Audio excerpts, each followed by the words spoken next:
Play a song. I'ma turn it up and then I'm gonna take it down. I'ma turn it up and then I'm gonna take it down. I'ma turn it up and then I'm gonna take it down. Play a song. I'ma turn it up and then I'm gonna take it down. I'ma turn it up and then I'm gonna take it down.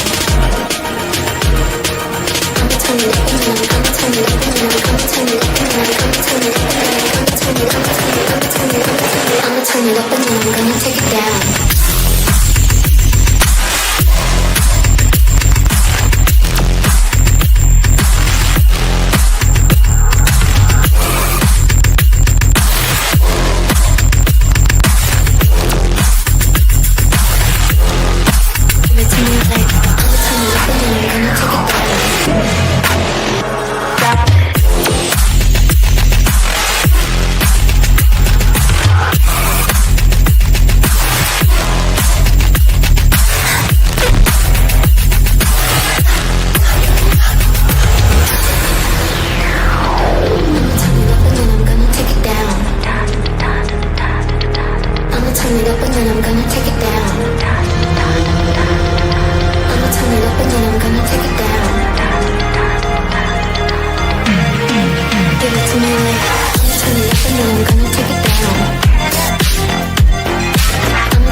Well, people, good evening, and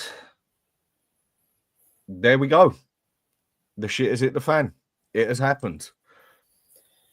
I don't think many of us saw this coming as abrupt as it did all of a sudden. I mean, the comical thing out of it is I even sat there and thought, you know what, stuff it. I'm going to do a little show tonight. And I'm going to try and make this show not to be about Ange. About obviously a lot of other things the club needs to improve, the club needs to do. We all know what the main issue was, but I thought, you know what? No, I'm going to try and leave Ange out of this one.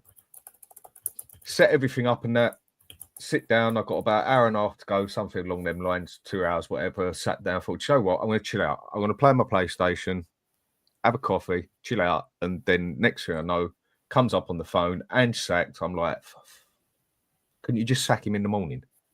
Couldn't you just sack him in the morning, for God's sake? You know, it was like, it was not the show I wanted to do. But people, here we are. Angie's gone. It looks like Thomas Frankie's the next on the list, but I keep looking on the internet and it keeps chopping and changing. I mean, he stays as the favourite, but the odds on the others keep chopping and changing.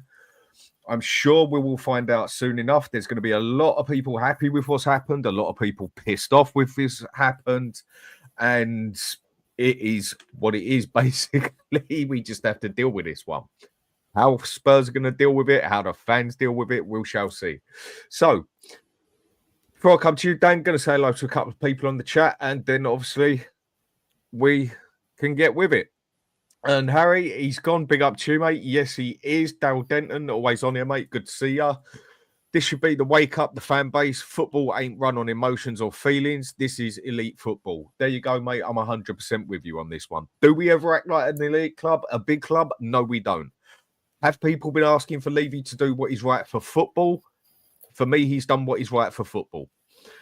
And in my opinion, was just not good enough to take us places, to take us any further in the league. 17th was unforgivable, and that destroyed him. If he'd have finished 10th, I think people would have accepted it more. I'll go to that later. And we are Spurs TV. Big up to you. Let's go. He's gone. I'm pumped for the live stream. Good for you, mate. Thanks a lot. And Luxo, Christmas came early for me. HotspurHood. Yep, same here, mate. Agreed. Lily White, how you doing? Rob, hope everything's good. Big up, Dan. Thanks for Ange and the trophy. Memories. Hoping we can get Frank in and crack on with a window. Much agreed, mate. And Finn, big up to you. Big up Dan in the chat. What a great day. And also saying, but making sure you say, but thanks, Ange, for the European trophy. And that is one thing we will all remember him for and be grateful for. Lynn Simpson, evening, Dan, evening to you too. And Lynn, a start of a new era for Spurs, a bloody another one. In that aspect, who wanted it, but it needed to be done, this one. And Robert, let's go, Dan. Big stream, buddy. Thanks a lot, mate. Much appreciated. Big up to you too. With Rich also, evening all. The cult is dead. I wouldn't bet on the cult is dead, mate. There's going to be still a lot of Ange lovers who are going to be here basically going on about next season and pinpointing every little point of what this manager can do right or wrong is the way I think it's going to go. And Riffmatic, evening mush, think, yeah, brother, how we doing, Chav? And the Boomverse, big up, Dan and all, buzzing. This 22 losses, 17th manager equals gone. I agree. Liz82, big up, Dan. Good start for the weekend. Spurs not being emotional for once. Come on, you Spurs. I totally agree with you. With Ron as well, Danny must be happy. I'm happy enough, trust me. And Mr. McGee, cool music. Thanks a lot, mate. Appreciated. Just try and do things a bit different sometimes. And Robson, so much for season 3. Yep. And obviously, let me guess, Scott M, how you doing, mate? Ding dong, the witch is dead. Oh, come on. He weren't that bad. That's a bit of a raw comment, but I know what you mean. And Simon Hill also saying, big up, Dan. I'm shocked with the disrespect Frank he's getting. I know he's a top coach. And that's where we will go to. Dan, Danalist, how we doing, mate? Yeah, how you doing, Dan? Big up everyone in the chat. Oh, so the news has finally come out, which all the fans were waiting for. Look, it's going to be tough for many tonight. It is, you know. We saw the turnaround after we won the Europa League, and a lot of fans switched back to being Ange, and a lot of people are shocked and surprised. I'll come back to it. But you know, a decision had to be made on the overall performance and not emotions. And the truth of the matter is, you know, I know people are sick of hearing it, 17th in the league, 22 defeats, but it is something that can't go on anymore. And it's kind of, for me, it's like step one. You know, there's a lot more to do this summer. This is only the beginning. If the club are really going to show ambition, which, you know, we all have our doubts, this is the first step to it. Well, I must admit, we were waiting for something to happen. I thought he was going to get the sack, but I wasn't 100% sure it was going to happen. I was more, if I'm going to be honest, around about 60-40 that he would get the sack. I personally thought Levy had this planned out a while back.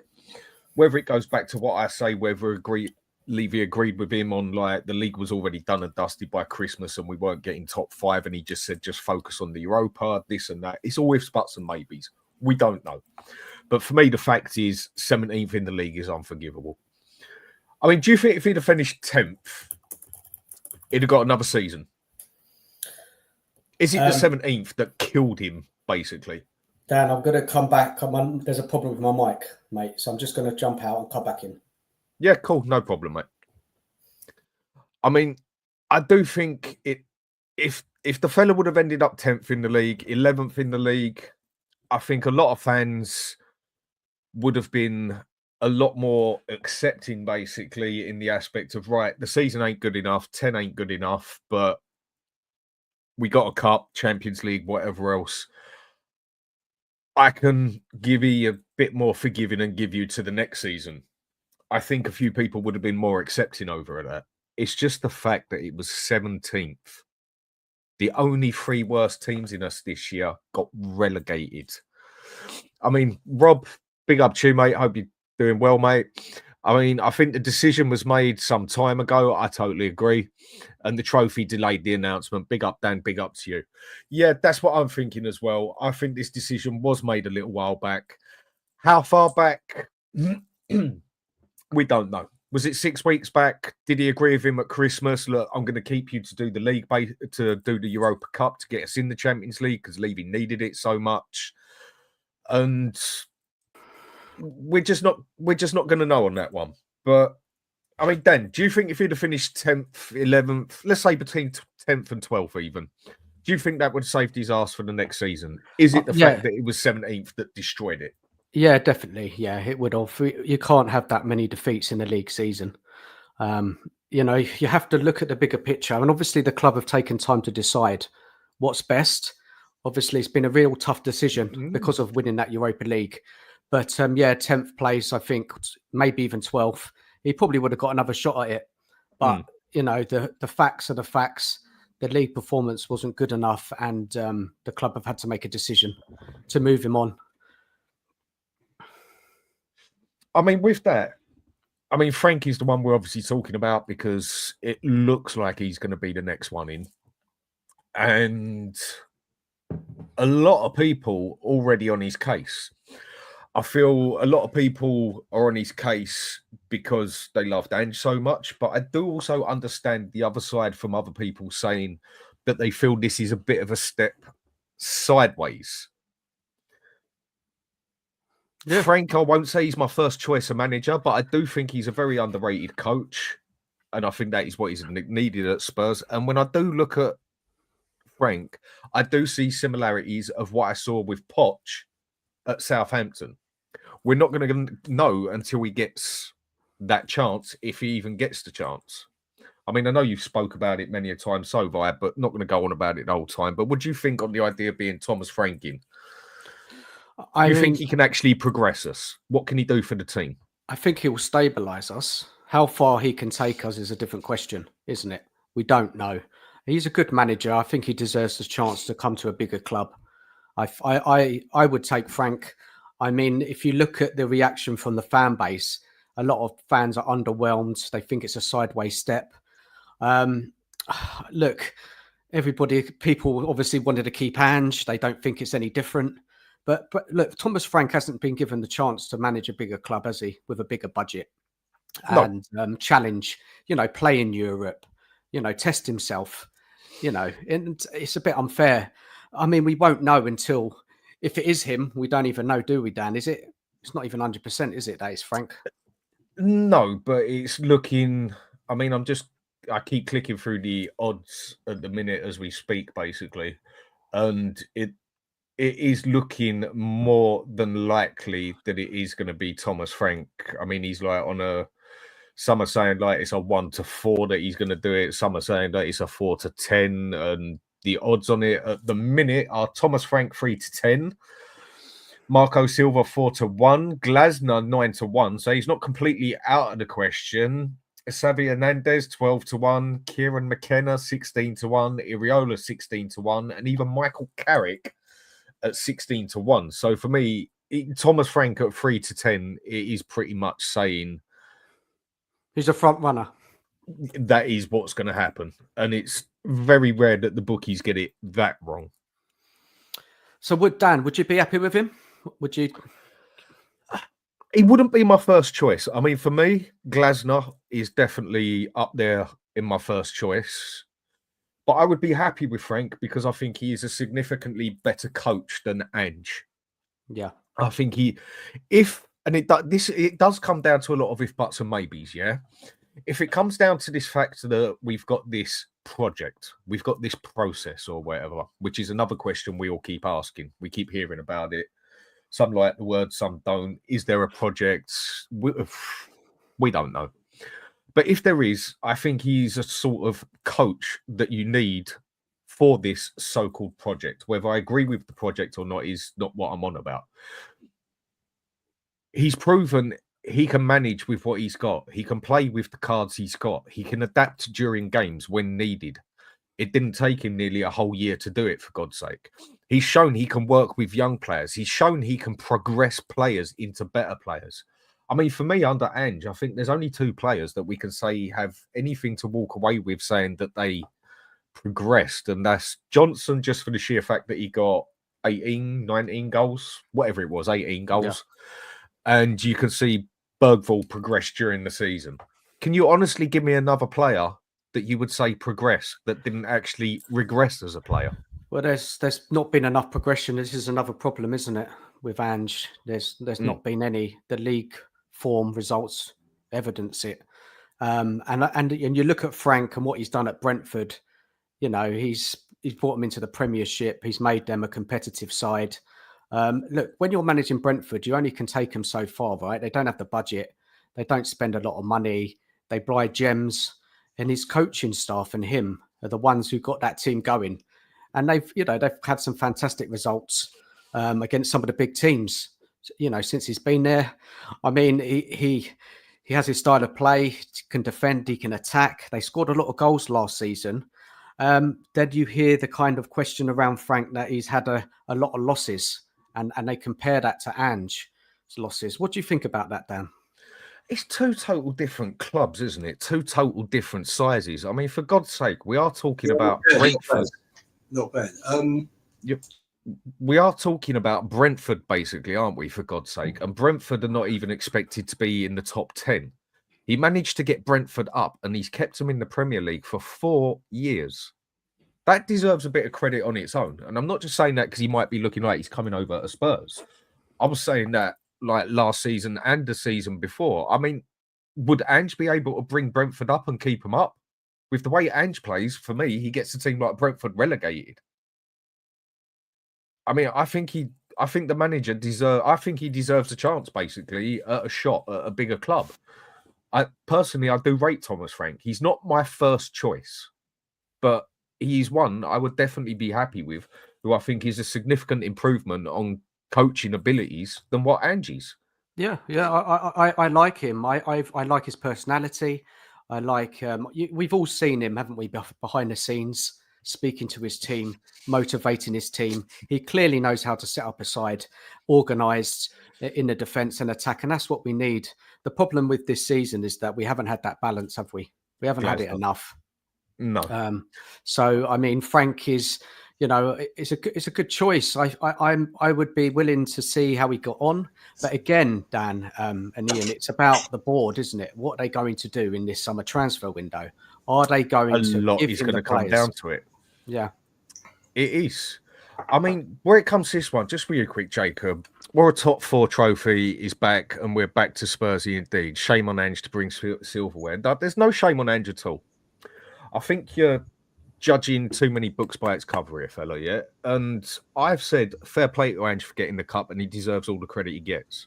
But if he deserves all the credit he gets for getting the cup, same as I say, Levy deserves a bit of credit for it, but then he deserves every bit of shit he gets for 22 defeats and 17th in the league as well. You got to have it both ways, haven't you? Now, with that one, sorry about that. With that one, it's just bloody phone. With that one, it's just down to the fact that whether we like it or not, football is a business as well these days. And if you want to progress, you have to keep finishing higher up in the league. You cannot finish 17th. Cups don't get you places. If anything, more players or managers would look at us now and say, right, they won the Europa, they're in the Champions League. Right, that's going to get us some likes. But then they're also going to look around and go, 38 games, 22 defeats and 17 in the league. That's also going to be a bigger put-off than us even winning the Europa Cup and getting the Champions League, in my opinion. I mean, Ian, how you doing? Yeah, good. You? All good. I must admit, I'm happy the manager's gone. But so come on then, give us your side on the whole thing then. I think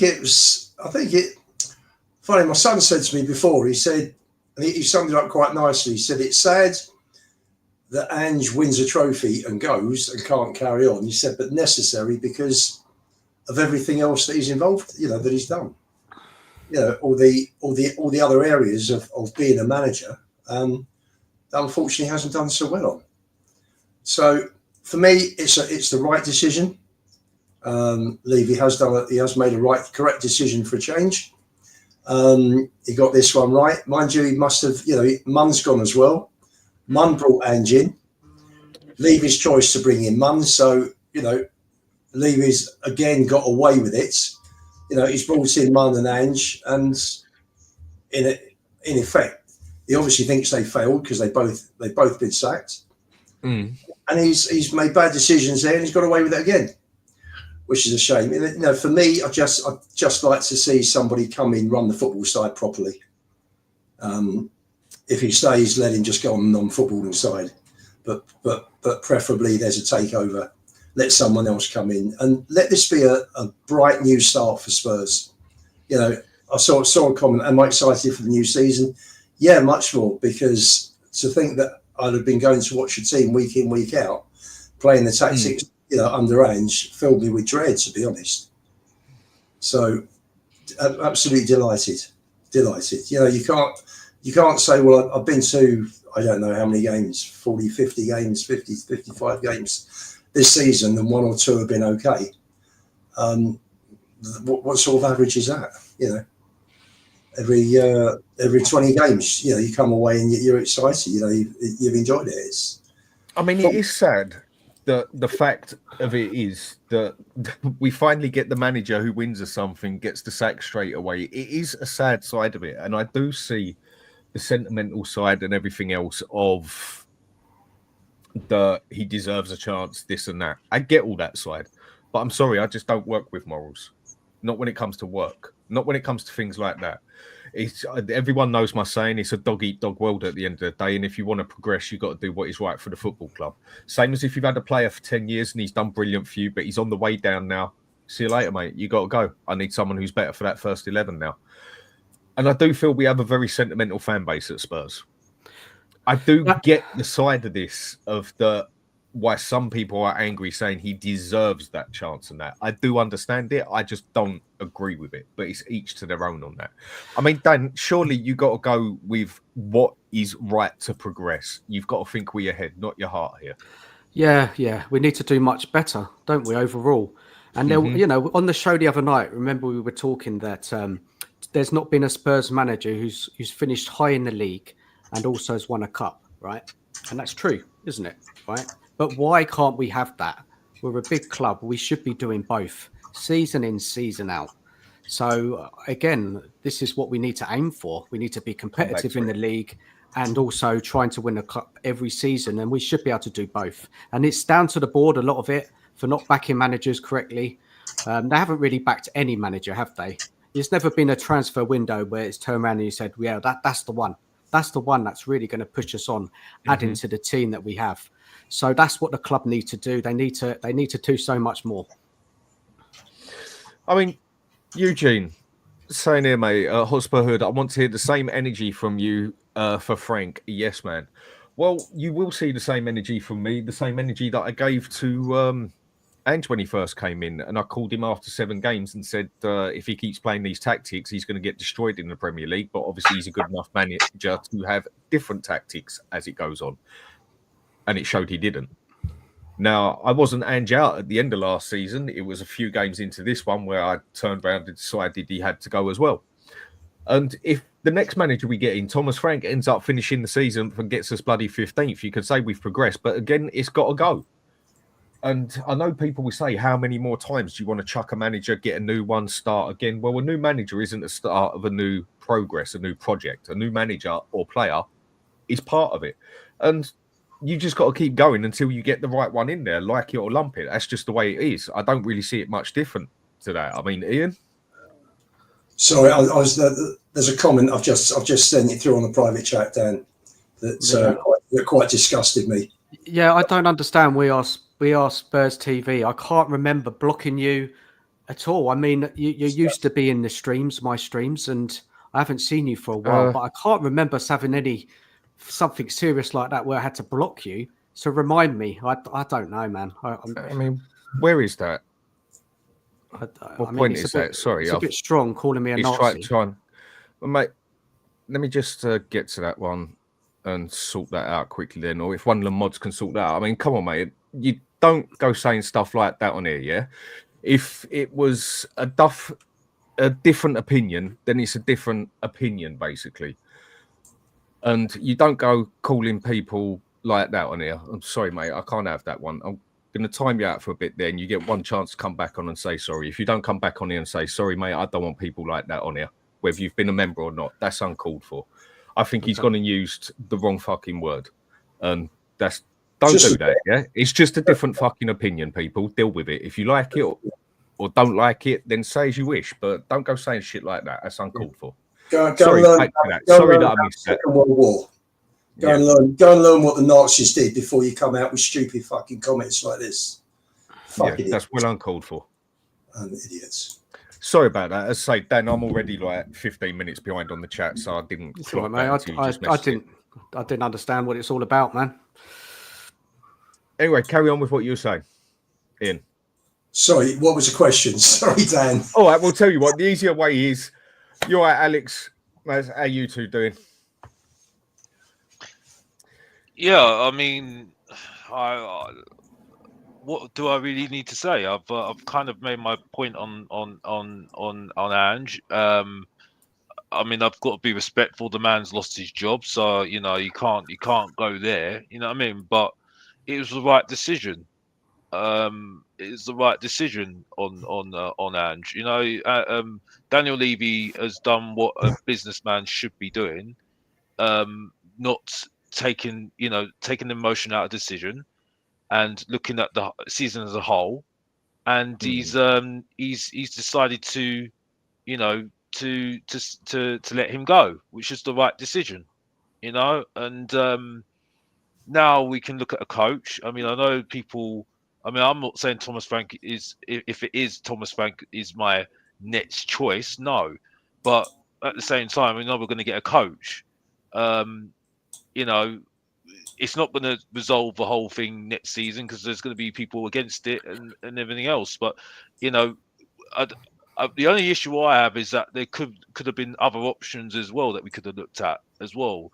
But this is where the hierarchy could have done better, in my opinion. But other than that, I think, you know, on this decision right now, we give him credit for what he's done. We give him credit for, you know, the decision that, you know, the way that he played, you know, what he's done as a manager.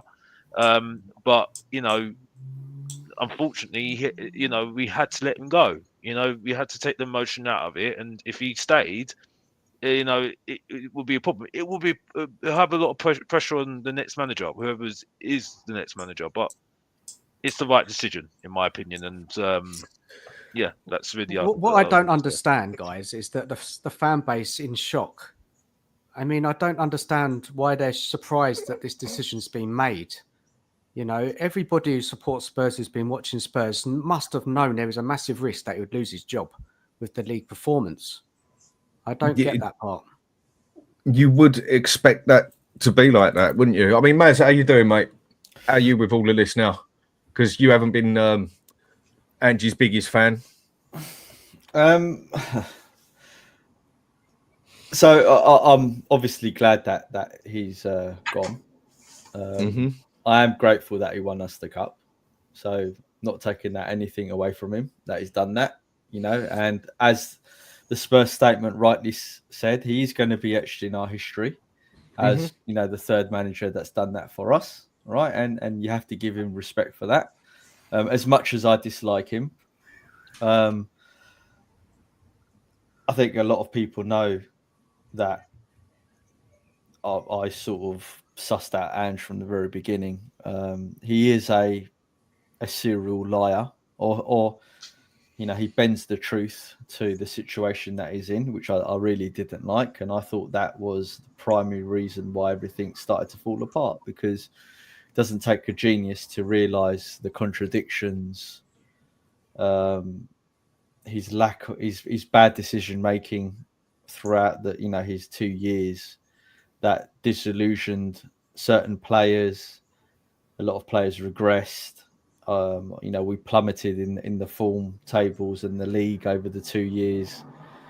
Quite initially a gradual decline, which turned into a massive decline that saw us finish 17th.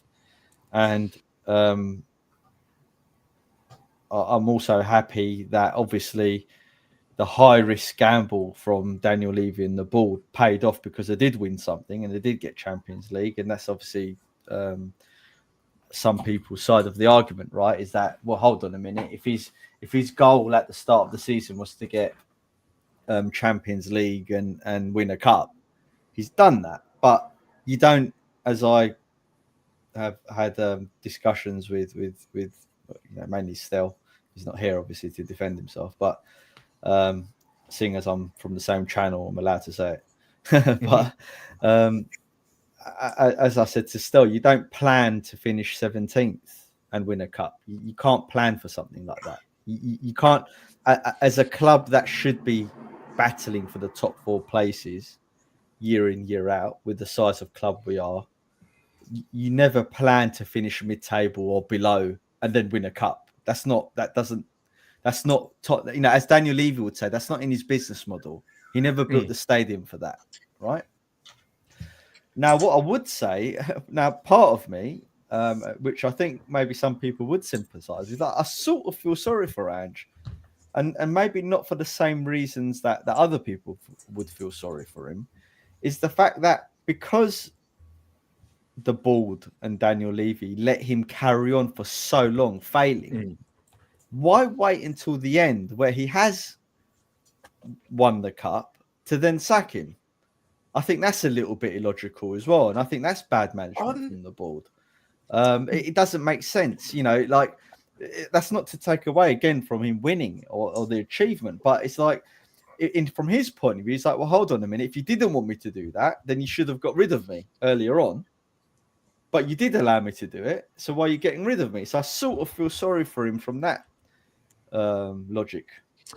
I personally think that there was a deal there, sort of thing, where Levy agreed that he won't get him what he wanted in the cup because the cup was done, and he had the choice of getting rid of Ange or keeping Ange to basically fully focus on the Europa Cup. That's what I believe happened. But even so, stories. No, yeah, I know, I agree, and even so, in that scenario, it's like, well, why have that agreement? It doesn't make sense. Like you don't. It's a gamble, isn't it? Yeah, exactly. You don't say to Ange in October, November, let's say November, December time, Ange, we know the league's done now, mate, and Ange turns around and goes to him, you know what, Daniel, I'm going to go just for the the Europa or the Cup, right? And I can't see Daniel Levy saying, no, hold on a minute, I still want you. Daniel's going to say, oh, all right. You do what you want. He's never done that before in the last 25 years. So why is he going to do it now? And that's where, I guess that's where I really disagreed with Stel's sort of 360 on Ange, where I'm like, hold on a minute, nothing changes because all of this was by accident. And I don't think it was by design. He sort of just happened. And Ange did make the right decisions at the right time for those last 3 games for it to happen. So he gets credit for that, as does Levy as well, right? Because, ultimately he kept him in place. But that's as far as it goes for me. And now we look forward. And what is really disappointing is that it's not this. I agree with Dan, that Dan above, where he said that I don't know why everyone's surprised. I don't know why everyone's surprised. I mean, did you really think that Levy was going to fly out the traps and start signing top quality players left, right, and centre from like the get-go? Did we really think that? And did we really think that he was going to sack the manager and have a top quality manager to come in straight away once he'd done that? I mean, it's been an absolute farce for the last couple of weeks, and I think that was highly predictable that was going to happen. So yeah, nothing's changed for me. Like Levy's still going to be Levy. we can pray and hope that something changes, and we won't know what that's going to be until the season starts and the summer's played out the way it's played out. But and then take it from there, basically, isn't it? Yeah, take it from there. I'm going to put it out there, and I said it on the previous shows, but for the benefit of your audience, I'm not as angry about Ange or Ange out post us winning the cup, right? I saw a lot of people getting really upset about it, arguing, big arguments every day, Ange and Ange out, all this sort of stuff. For me, I was happy that my club won a major European trophy. The weight lifted off the club. It almost lifted off our shoulders. We didn't have that monkey on our back anymore. And I was willing to wait and see how it all played out. And I'm just sort of thankful that it's not going to be Ange, because I for his own sake as well, I think it was a perfect time for him to leave. At least him as a human. I agree. And as a man, he can walk away and say, you know what, right? Things didn't go right in the second season, but at least I won the cup. And I respect him for that, even though I don't like him as a manager and as a person. No, I get where you're coming from.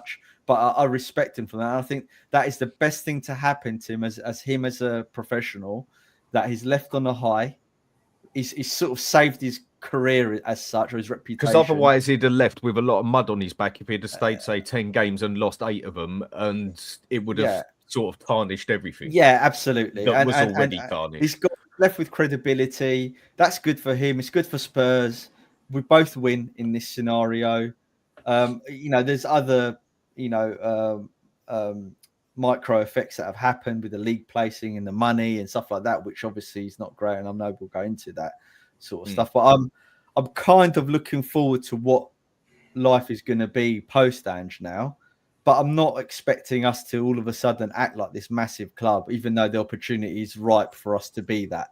And if I had it my way, now is the time. We're in a position of power, right? If there was any moment where we needed a cash injection from ENIC or an external investor, is now. It is now. Like every season, we always say, don't we? Oh, this is the summer. It's a big summer for us. We need to do. I've heard that for about the past 5 years. Exactly. Like, this summer is the summer, isn't it? Yeah, but now it really is. We're on the it could be. You could look at this squad in two ways, and I've been again. I'm my views haven't changed, but I'm speaking aloud here because I'm trying to, I guess, take stock of what we've got in front of us now, and we potentially have a makings of a good team going forward, assuming that any manager that comes in galvanizes the team and the players that we thought were crap suddenly turn good. I think the possibility of that is low, which means that this that window is going to be massive. Yeah, that outlook is very, it seems very unlikely, and that we need to spend big, certainly on the front three, certainly in midfield. I don't know about the defense, if I'm honest with you. It depends. I mean, we'll come to that. We'll come to that. I'll shut up later. I've been waffling for a bit, but yeah, that's where I am. Mate. You've got your bit to say. Ellie, how we doing? Come on, let's hear your piece. Okay, man. Right, Ellie? I'm okay. Yeah. So my perspective on things is, I am glad that Ange is gone, because he wasn't the right man. He wasn't, because winning the cup, it's fantastic, and we all enjoyed it. We went to the parade. Whoever went to the parade enjoyed it. We had our good moments with Ange, and now we've got to see who's going to be the new manager. It looks like it's going to be Thomas Frank, who I very much admire. I love him. I think he's a fantastic coach. But what he has to do is get help from the club, because any manager coming into this is going to have enormous pressure, because we've got the Champions League. And if he does badly in that, everybody's going to jump on him. If he doesn't have a good start in the league, everybody's going to jump on him, right? And these things can happen. It can happen with the best of managers, yet alone the worst. So I'm a bit I'm a bit in limbo because I'm thinking who's going to be the next manager. I'm undecided if I want Frank or Glasner as well, and whether Glasner's been interviewed, we don't know, do we? All we're hearing is No. that Frank is the man who's going to take charge. It's the one that's looking more than likely. I mean, I keep Yeah. looking at the odds, and it is the one that is more than likely. Yeah, but like you guys said, strike while the iron's hot. And our history shows that we don't strike when the iron's hot. Levy doesn't do it, does he? No, not usually. No, and I think he's going to disappoint us again. And we're going to go into this season with Thomas Frank, for example, and everybody's expectations of him are going to be risen, but they can soon come crashing down because he's not going to get the help. But one thing we know about Frank, and Sava says this a lot as well, he's a very good coach. And we do need a coach to come in and get some order in our team, because all we've seen all season is one big mess. And the performances have been atrocious, Ellie, apart from a few here and there. Ellie, I do agree, right, that we do need a coach. And look, Yeah. Frank is definitely not my preferred option. But I also don't think he's a bad manager either. But we're in this.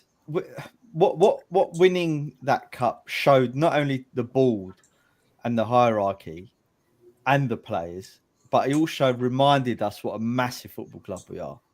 Yeah. Like we're huge. Yeah. I don't care what anyone says. Even Arsenal can't really. I don't think they can match our fans in terms of attendance, turning up everywhere like we can. I don't care. I've never seen them do it like we do. So until they do it, they can go and do one.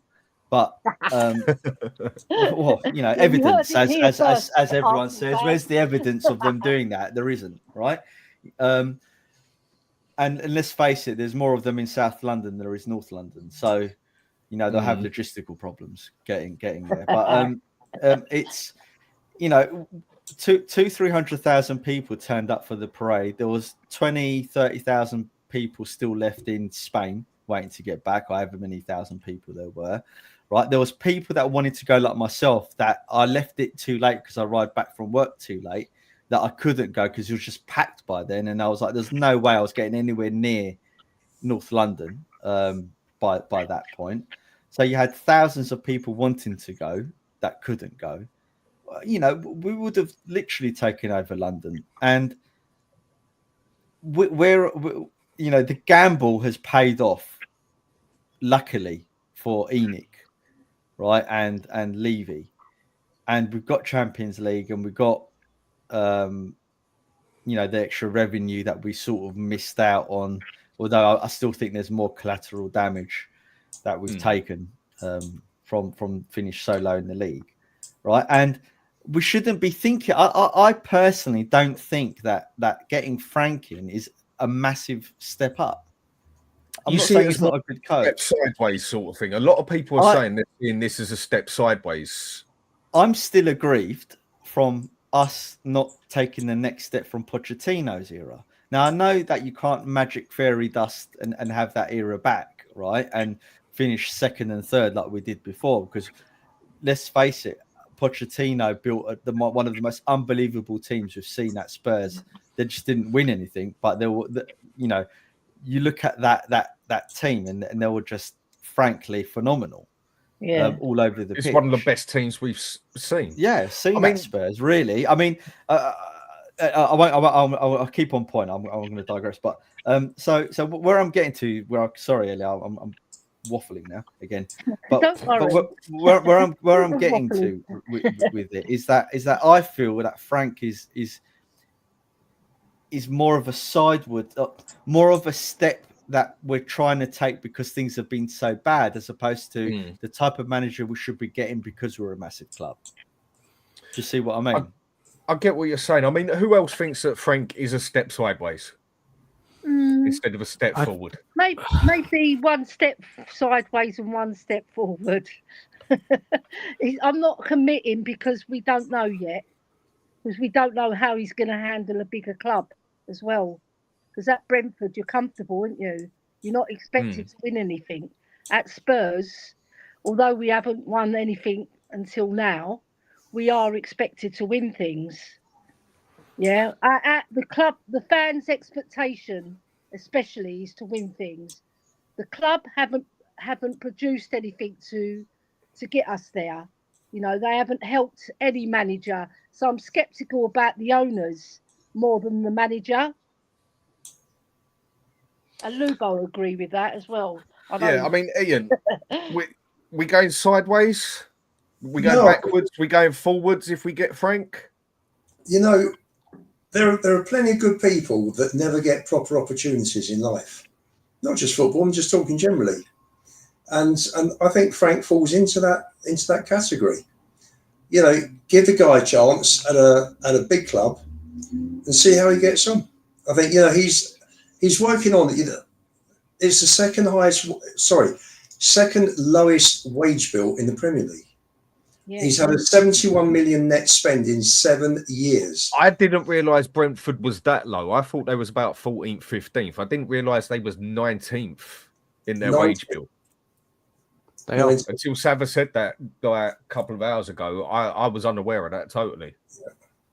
Yeah. So for me, I personally think, you know, look at the players he's lost over the last few seasons, and him and his recruitment team, they keep bringing in good players, don't they? And let's face it, it's not him. That's the issue at Spurs, though, isn't it? Do you think that he'll bring his coaching staff? We don't operate the same as Brentford.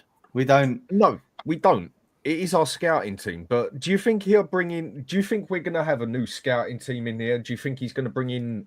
They're going to let Frank bring in his coaches with him, because that's one thing that they did with a few of the managers. There was an issue, like with Nagelsmann.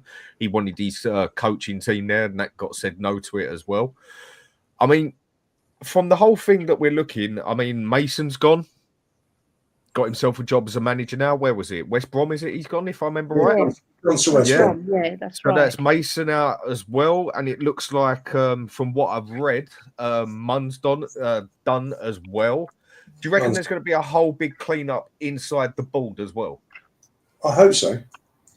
I do hope so. I just think people know my thoughts about Levy, but putting Levy to one side, let's just talk about the board of directors. I just think after 25 years, it needs freshening up. We need new ideas. We need people, who want to take the club forward. Yeah, definitely. It's 2 trophies in 25 years. We should have had several more. This is Tottenham Hotspur. I'm not talking about winning leagues, but at least win some cups. And if we'd have had proper backing and stronger squads, 1 or 2 of those cup defeats may well have been turned into victories. We played Chelsea in the League Cup, City in the League Cup, Liverpool in the Champions League. Their squads were much stronger than ours, much stronger. United in 2009, okay, I mean they reached the Champions League final that year. They only beat us on penalties in the end, and I do think he rotated a little bit for that match, Ferguson. But all those teams, like Blackburn was different. All those teams were stronger than ours. Now, if you're going in and you're buying, you're not only got a strong team, you've got a strong 16, 17, 18, like the top clubs have got. Then you've got a much better chance, particularly also, every club gets injuries. I mean, it looks like we got Paratici coming back in as well. Which is a good thing. Mm-hmm. I want to say something about Frank. Positive, by the way, on what I see for this coming season. I think that Danzo has been a good acquisition. Yes. Right. I think I've changed my mind on Kingsley, because if we do let a lot of the younger and existing goalkeepers go, then having Vicario and Kingsley there's a 1-2 choice. I think certainly for the next couple of years is good for us before until we can find an upgrade on Vicario, or if Kingsley turns out to be a much better goalkeeper, than Vicario. That's a win-win. So I think that's actually thinking about it now. I wasn't a fan of it before, but thinking about it now, that's probably set us up in good stead. Quite possibly. And I do think Dragusin, under a good coach, can be he's a good defender. You know, It's about He's getting the similar to coaching to get Danko. the players playing the right way, isn't it? Yeah. you know, and I think Frank has got a capability of doing that more than I think Ange. any manager apart from Ange has. Yeah.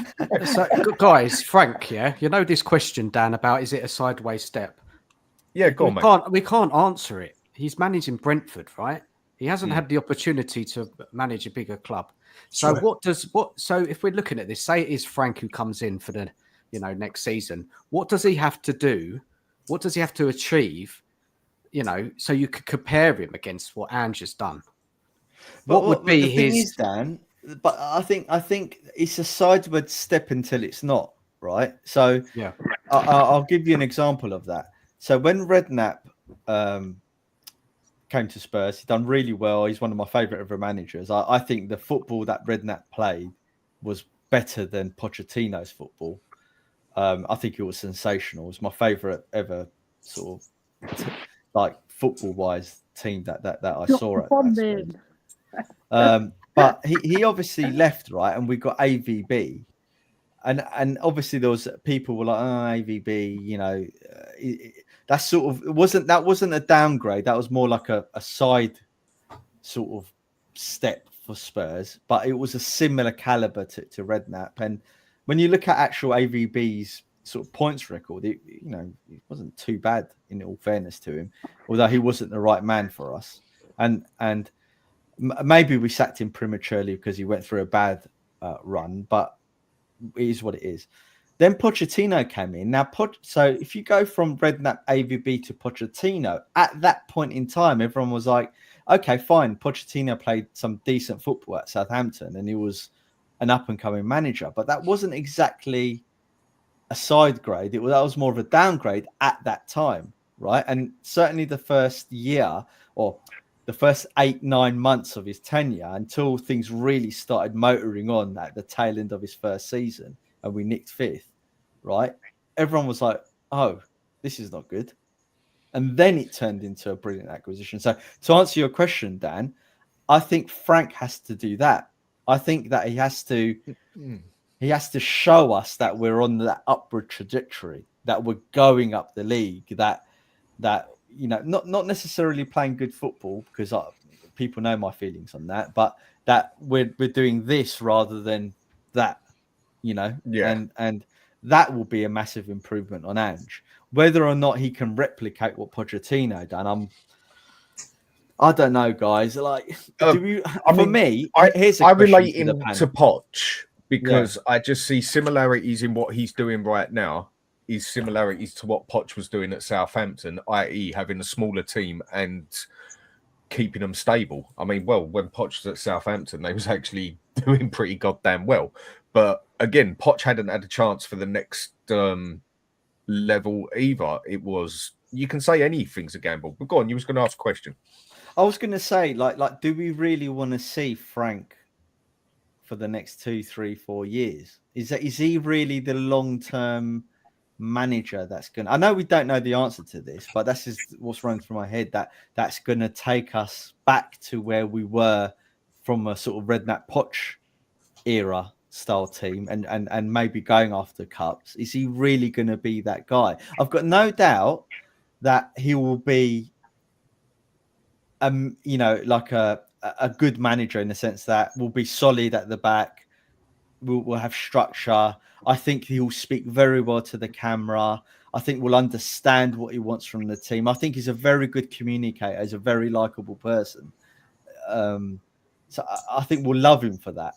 But I think I can see that we'll get frustrated with him too, because I wouldn't be happy being 7th or 6th. I'm not happy. So Maz, who do you want, and who would you like to come in instead? I want Pochettino back. Okay. I think it's set up for him to come back.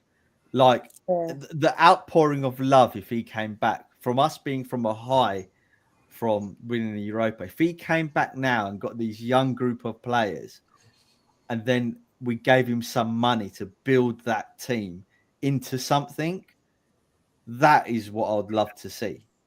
That honestly, I think that would be phenomenal. And if it's not him, this summer, it's not going to happen this summer, is it? No, really? it's not. I know, right? But you know, Glasner, I think, has been really impressive, right? And I know everyone you know, I'm sure a lot of you guys feel the same, but I hate, like, you know, because we're all going each other's shows and everyone picks a name and a manager and everyone goes with that name, like Glasner. I really think that if we can't get Glasner, then it's got to be someone like Xavi, because Xavi, he's young. Glasner would definitely be my first choice. Yeah, because he's young, he's got that gravitas. You can see a future with him if he's good. Obviously, if he comes to the Premier and he's rubbish, and you know, I'm sure we'll be here next year complaining, right? But as we normally do. But if he comes in and he does actually galvanise the team, and we can see that progression with a young manager like Xavi coming in, and he can pick up the phone to top, or not even the top players, but you know, that player that's just on the verge of being a top player that we can poach, like we did, like with a Dele Alli or an Ericsson, or you know, that style, right? And he can pick up the phone to those players and say, "Come to Spurs because I'm at Spurs," and everyone knows who he is. That for me gives me a really good feeling about us going forward. I'm not sure Frank is going to give me that. That's the problem. I get where you're coming from, but I think Frank has actually got a bit more respect as a coach in the football world than some of us might realise. But again, it's not exactly the one that you hear that gets you excited, is it? I think that's where you're coming from, basically. Yeah. Well, no, it's not. No, it's not that. You know what it is, right? I've seen a lot of, obviously, Brentford, as we'll have, it's a Premier League. I watch a really small bit of European football, not a lot, just big games and stuff. And when I see Frank play, like I said, I see an organised team. I see a team that fight for him. I see a team that will, you know, knows when to defend, knows when to counter attack, knows when to attack. They're predominantly not a high position team from the eye. I don't know the statistics of that, but I've seen him getting outdone by certain managers multiple times, and I'm not impressed by that. Whereas when I see Glasner play, I see him pulling out big wins against really good managers. Frank's done it as well, though, Maz. Frank has got big wins. Fair, because he's been in the Premier. He's done really well. Yeah, but we've got a draw, beat at home, beat us. He's a very good manager. You know what? Really, I'm going to be really honest. You know what really puts me off Frank? That Ange has done him. And I don't, and the fact that Ange has managed to outsmart him doesn't tell me he's a very good manager. Yeah, but I get what you mean. But I don't think that's fair, Maz. That's not fair. Not on based on that. I think that's a bit unfair, because that away game, they battered us. We were really lucky. Look, can I just say one thing, Dan? I don't give a toss whether it's unfair or not. All right. No. Don't give a shit. Yeah, morals don't come into it. No, you just got to look at the league position, isn't it? The league position. Brentford finished higher than us, didn't they? I know they didn't have Europe. Yeah. I know that. You have that argument. I mean, it is just down to that thing where people are basically arguing: is it a step sideways, forwards, backwards, whatever? I think it's just he hasn't got the name and he hasn't got the experience at a big club as such for people to get excited about. So they're saying, why swap it for A? But then isn't every player or every manager you get a bloody gamble? Some more so than others. I mean, what was it? If I've read this right earlier, Ange got 76 Premier League games, 31 wins, 34 defeats and 11 draws. That's not acceptable. And that is why the man has had to go. And that is what it comes down to. And now we need to do a whole rebuild, basically, from the boardroom downwards. And then how much money are we going to have to spend? That's going to be the other question as well. I mean, surely if Levy's doing this, he's got some money to put into the club as well. You think so, Dan? I mean, the guy hasn't had an opportunity at a big club. What did everybody think when Eddie Howe was on the market? and Bournemouth had gone down, hadn't they? They'd been relegated. He brought them back up. You know, he brought them. He took A them lot from, of people at Spurs said not a chance in hell would I have him now. you know, Yeah, he didn't have, but I don't think didn't have a great time at Burnley, did he? And you know, look what he's doing at Newcastle. No, but see, the thing is, right? I think we do this all the time, right? When Howe was going to Newcastle and stuff, we were bringing in Jose. Okay, that is. I'm not being funny, but it's chalk and cheese. You know, when you go with right? name wise and achievement. Yeah. Maz, I'm not saying we should. I'm not saying at that time we should have brought Howe in. What I'm saying is the way that Howe was viewed, because he never managed at a big club. You can't call Bournemouth, with respect, Bournemouth and Burnley big clubs. No, you agree. Yeah. So he's gone there, and look at the 4 years he's had. No, yeah, and he's proved himself, and you have to give managers opportunities, like we did with Poch, right? And Joel as an example, as another example, right? And I agree with that, but I think as a club, with this is I see it in Levy years for me, right? He's had a decade to get the club back on a good footing, which let's be honest, he achieved, right? Joel was the one who kickstarted the whole us being more regular European football top six. He's maintained that. He got Poch came in. We then started finishing, you know, in basically title challenging for 2-3 years, right? And got to a Champions League final and a Coca-Cola Cup final. Then we bring in top gravy. Is that a word? Top gravy managers. If it's a phrase you use, it's a phrase that's you my use. new phrase now. Top gravy managers like Sorry. Jose and Conte, right? And now we're saying, oh well, because of what Ange did to us, we have to accept Frank. And I'm like, no, I want what we should have been from Poch. Do you see what I'm getting at? I feel wrong. So what manager do you want here? Who do you want? Who are your first two calls as manager? Your first three? Glasner or Xavi and or Poch. If I know Poch is not likely going to come back, but they're the top three. Or is it is Gasparini still on the No, cards? I think he's gone. Is he gone? Right. Okay. Yeah. I think So cold shot in the comments is spot on. Liverpool had Frank on the radar before they decided on slots. You know, if we don't snap him up, somebody else decent will do in the next 2 or 3 years. he's 51, isn't he, Frank? So he's not young and he's not old. He's in between his career. Sure. But I think he'll want to come in and prove himself at a big club. That's one good thing, because he's never had the opportunity to manage a big club. So he's going to die by the sword, isn't he? But Elliot, are you We can happy find to out. give him 3 years to do that? Yeah. You I are. think your point about Xavi. What happens if he finishes 11th, 9th, 7th? I know. That's what I'm getting at. You see, as much of an improvement that's going to be, and it's going to be a far cry from what Ange is. This is my point. Maz, didn't I want us Arteta back up there, you know? Maz, didn't Arteta finish 8th, 5th? Yeah, I would have sacked it. No.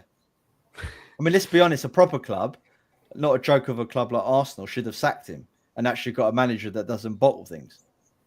You know what, though? Ange said something really poignant the other day. I know he tells a lot of lies and he spins things, but he said, I came in at a club who finished 8th. They had no European football. I got them 5th into the Europa Cup, won the cup, and now we've gone and fired him. That's such a Spursy thing to do. I'm glad that they did fire him, because I didn't like the way we were playing and all the defeats, the manner of our defeats. We had just finished 17th. Not just the defeats, how we lost. Yeah, the performances were absolutely Shocking. dire. Look, guys, you have to judge your happiness as a fan in the season, right? And I think everybody on the panel here and a lot of people in the chat weren't happy week to week, right? So, okay, so put aside winning that Europa League trophy. We deserve more than that as Spurs fans. We deserve to be competitive week in, week out, not win every game. It's unrealistic. You know what? As bad as what like I said, I everyone knows my feelings on Ange. I hated him at the club. But I am happy, as in I genuinely am happy. That's where I do agree with Stel. I do, that win and seeing all the Spurs fans come together, it stirred something up in me. I thought, well, like I haven't felt like that for a very long time for Spurs, but I do have high expectations as well. I see Daryl in there talking about expectations and stuff. And saying it's not realistic under Levy, that's not true, because Conte got us fourth, and when he left us, we were in fourth, and we were challenging for third at the time. And fine, we had ridiculous results and stuff, right? That happened. Even Jose, if you look at the actual points tally that he accumulated over those 2 seasons where he came in part way, left part way, I think he was second or third in the form table, just behind at the time Liverpool and Man City. So whilst we weren't in the top 4 points wise, if he had a full season, we would have been right up there, right? And again, I know that we had ups and downs with him. Pochettino had us challenging for the league for 2-3 seasons, and he built a brilliant team. So this notion that under Levy we can't be challenging up there, I don't think is true. As much as I hate Levy, and I'm with Lubo on this, I despise the man, right? And I'll always be Levy out. But you can't deny the reality of what actually happened. He did get us up there, so you have to give him credit for that. He just made the wrong decisions. That robbed us from winning things, which is what the game is about, glory, right? And so what I would say that to Maz. Quick thing, Eddie. Sorry, quick thing. I mean, people in the chat, just keep it civil for fuck's sake, will ya? I mean, if you want to have a debate and chat with each other, go and do it. No need to get personal. I know some ain't liking that Angie's out. Some are liking that Angie's out. Deal with it, yeah? I mean, if you're going to have a chat about it, have a chat about it. But it ain't got to be personal, for fuck's sake. Sorry, Eddie, go on. Yeah, no, I was just going to reply to Maz's comments about Levy. I don't like the guy. You know me, Dan. I'll tell you straight, don't I? I don't like him, right? Because he holds us back. Neither do I. He holds us back at the optimum moments that we can push on and get that league title. He just doesn't do enough. He just does enough to make us relevant, right? He doesn't help the managers enough. And I know some people say, oh, well, he didn't take the penalty kicks against Manchester United. He didn't play Kane in the final, right? But he didn't help to get the better players in to make us push us up that a bit higher. So we win the match before the bloody penalties, and we win the match without the handball that Sissoko committed. We had Sissoko and Winks in midfield, for God's sake. Why didn't we have a better midfield so we can challenge Liverpool in that Champions League final? And he had the opportunities to strengthen us, and he didn't. So I do blame him. I do blame him for a lot of the times that we lost, because he didn't push us that extra yard to make us even more powerful.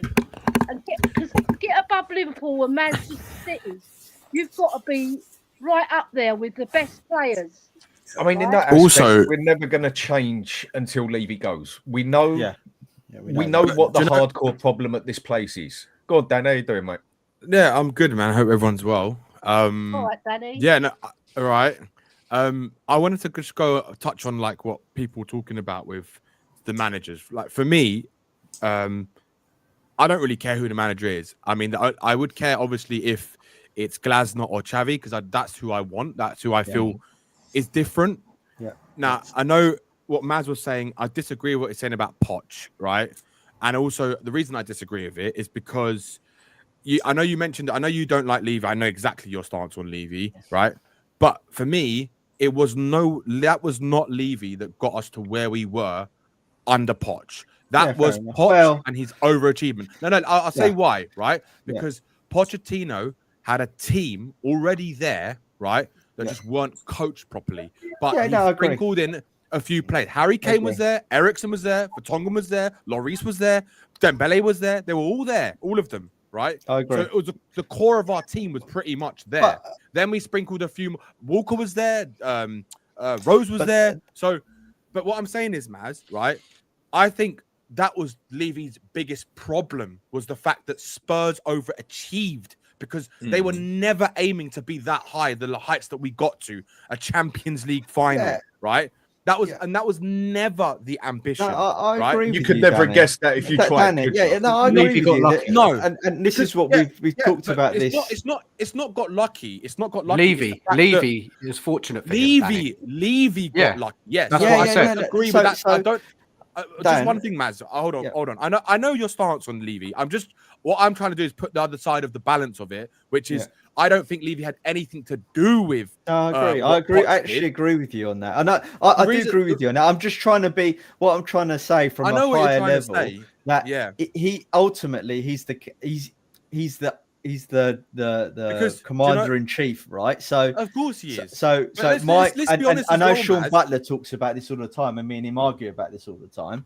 But I'm a firm believer from my corporate life and managing companies and stuff, right? That the buck does stop at the top. So whilst he got very lucky and he mismanaged and he, you're forgetting the one most important thing he got lucky with. Precisely. The appointment of Poch. He wanted Van Gaal. Louis Van Gaal was the manager that he wanted to go for. He was the number one target. Danny, some would say that my wife was very lucky to find me, So that's what I tell my wife all the time. So what I'm trying to say is, I know. I think we're talking and we agree, Danny. Right? I don't have. All I'm saying is ultimately over the decades, he was the guy. But I think he has got lucky in a lot of things that have been good about this club, right? Yes. And I even go as far as saying he got lucky the fact that Ange Postecoglou managed to win a cup with the way that he played football, right? 100%, because he went against everything that he wanted to go against and the way his philosophy is just to go and win that because he knew that if he didn't do that, he'd go down as the shittest manager Spurs have ever had in their history, right?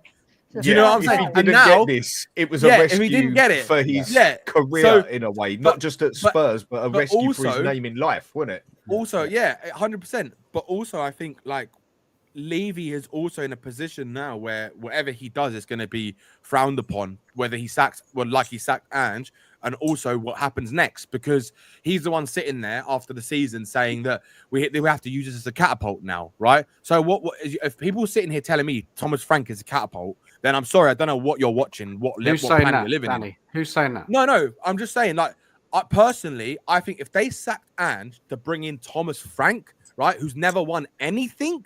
I'm not saying like he's gonna look. Thomas Frank is a mid-table manager at best. That's my opinion, right? I don't think he's good. I don't think the problem is people don't understand, or people may not be looking at it into the way that I look into it, or maybe others look into it. But Tottenham is a giant of a club compared to Brentford. It is a giant of a club compared to Brentford, right? Total different. So the pressure, the pressure of going from a club to Brentford, right, to a club like Tottenham, where you're expected to be in the top 6, is a different kettle of fish because you're spending the third most amount of money you're spending in the Premier League, right? Like if we go by on the last couple of years, we spent more money than most teams, and look at what we brought in, right? So it's not. What are we? The fourth or third biggest spenders, isn't we? Third biggest net spenders. No, first biggest spenders, not net spenders. Third biggest spenders, right? But obviously, look at what we bought. We bought Dross, right? That's the truth. Right, and that's because of the poor recruitment. So people want to talk about what I'm going to say is this, right? And I get annoyed by people who talk about Frank being a good coach, right? Yeah, he's a good coach, right? But look at the recruitment setup he's got at Brentford, right? They've got a well-drilled, oiled machine in the way they recruit, right? What have Tottenham got? They've got a dog shit recruitment system, right? A dog shit medical team and a dog shit staff, right? A dog shit everything. Everything is crap apart from the stadium and the training ground. So Danny, you don't think he's got enough about him? You don't think Frank's got enough about him? 100%. I think if we want to finish in mid-table, right? Because what has Frank ever competed in 2 different competitions or multiple competitions where you're expected to try and get to the latter stages of these competitions and then compete in the top 6? No. He's never done that. Right? Sorry, Danny, I think you've forgotten, mate. I think you've forgotten the size of Brentford. Yeah, well, this They got is it- exactly it. they got it- This is hang on, exactly hang on, my hang on. point. No, but you're saying, oh, he's never won anything. Well, would you expect Brentford with 17,000 fans, second lowest wage bill in the Premier League? So what do you Ian, expect? Danny did state that Brentford are basically an extremely small club to us. Danny did say that. But you're writing off Frank because he's never won anything. That's not fair. No, that's not why I'm writing him off. That's not what he said. I'm writing him off because I don't believe he has what it takes to take us to Tottenham Hotspur, to the place where every single one of us on this panel wants this club to be. I don't believe he's got that in him, right? Because and even I know what Maz was saying earlier about Pochettino, but even Pochettino didn't do what we wanted him to do, right? Yes, we got an amazing years, but look at what it did to all of us fans. It gave us some amazing memories, but the truth is we never got that joy of winning something that we deserve to win in that time because of not just the ownership model and how we run the club, but also because he wasn't good enough in the biggest moments, right? That's why I don't want Poch, especially not under Daniel Levy, right? Especially not under him. Once Levy goes and we have rich owners who want to pump money into the club, I'd bring back Poch every single day of the week, right? Every single day. I don't think that's fair on Poch, to be honest, Danny. But what did he didn't win anything, Maz. And No, in the fine, biggest games, he but- made the worst decisions. He You've got to be didn't honest. win That's the truth. That's the truth. but he didn't win anything. But what he did do is he made us break the top four, right? Challenge, utterly dominate teams in the Premier League, right? Which we did, right? Regardless we of win who the they Premier League were, when we deserved to. right? We lost to Leicester. And we were really close a couple of times, weren't we? And So the are we? Champions So League and the stuff. thing that we're taking. Hold on. The thing that we're doing to Arsenal fans for being really close and bottling it. So that doesn't include for us then, because the fact that we're all sitting here taking the piss that Arsenal been bottling it the last 2 years. But Pochettino, It's the same thing. It's the same thing, man. Danny, allow me to come in. Right. Go on. So Pochettino. I'll come to you next, Where I think we differ on that opinion is I agree. Yes, he didn't take us over that line, and that's where I was hoping someone like Jose, right, and Conte would do that. But the problem with all of those three managers, but more specifically Poch, because what we're talking about, is they didn't get that for. He got hardly nothing investment wise. He got no money, right? And he worked with what he had, and he got really, and you could see he got agitated 2-3 years into the project. He had Harry Kane, Maz. Yes, he had a Harry Kane, but he didn't have all the players. squad. But he still had the core of the team already there. But what I'm trying to say is I think he's probably a different man to what he was back then now, right? I'll give you an example, Maz, right? The players that we had when Poch joined the club, right? Those core players that I mentioned earlier, Lloris, Vertonghen, I think Walker was already there.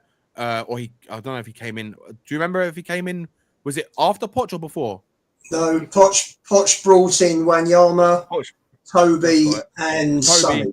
Right. And and Sonny. Right. So those players, right, who were there before, right? He brought in Dele Alli as well. They are still better, and Dele Alli, but that was Mitchell that brought Dele Alli in. I mean, they were still better than the players that we have in our squad now. What I'm saying is they are far better than what we have right now, even at that point where they were under when Poch came in, right? So the fact that we're saying bring Poch back, he's not going to have the level of players that he had to work with, because if Poch is going to come back, he's got to get a whole load of new blood. I know, right? but Poch was not a good even coach. As close as them. He is a good coach, but is he the Poch person? Was a good coach, right? He was a good coach, right? He's a lot more experienced now. He knows how the club runs, right? And this is another topic, but in terms of level of investment, but I believe that if you gave Poch a level of investment that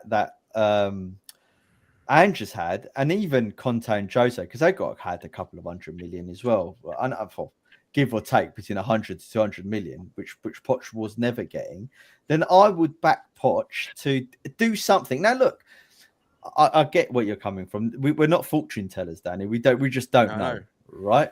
And I hear your points. But for me, where we are now, I'm not sure. I'm not sure that I'm willing to give other managers like Frank 2-3 years where we're finishing 7th and 6th. I don't think I'm happy with that. Right. And I'm confident that if Poch came or Glasner or Xavi, and Xavi's a bit of a gamble because he's never managed in the Premier League and all that sort of stuff. It's, they're more likely to do something, right? Yeah, I mean, Eugene, you've been Gavin. quiet here for a while, Eugene. Since you come on, good to see you, mate. You asked to come on to say something, go for gold, mate. Sorry you had to wait a little bit. It's just it is a bit of a no worries. panel. This is all good. Look, go on, mate. Danny stole a bit of my thunder. Look, it's not even about sacking Ange. It's about if everybody's saying this is the sliding doors moment. We're in Champions League. Any new manager, it's going to take him some time to settle in, to figure out who his players are, what the formation is, right? How to play. Any manager. Now, if we're saying this is the sliding doors moment that we want to kick on, hiring a mid-table manager, someone like Frank or Iriola or Silva, makes absolutely no sense. Yeah.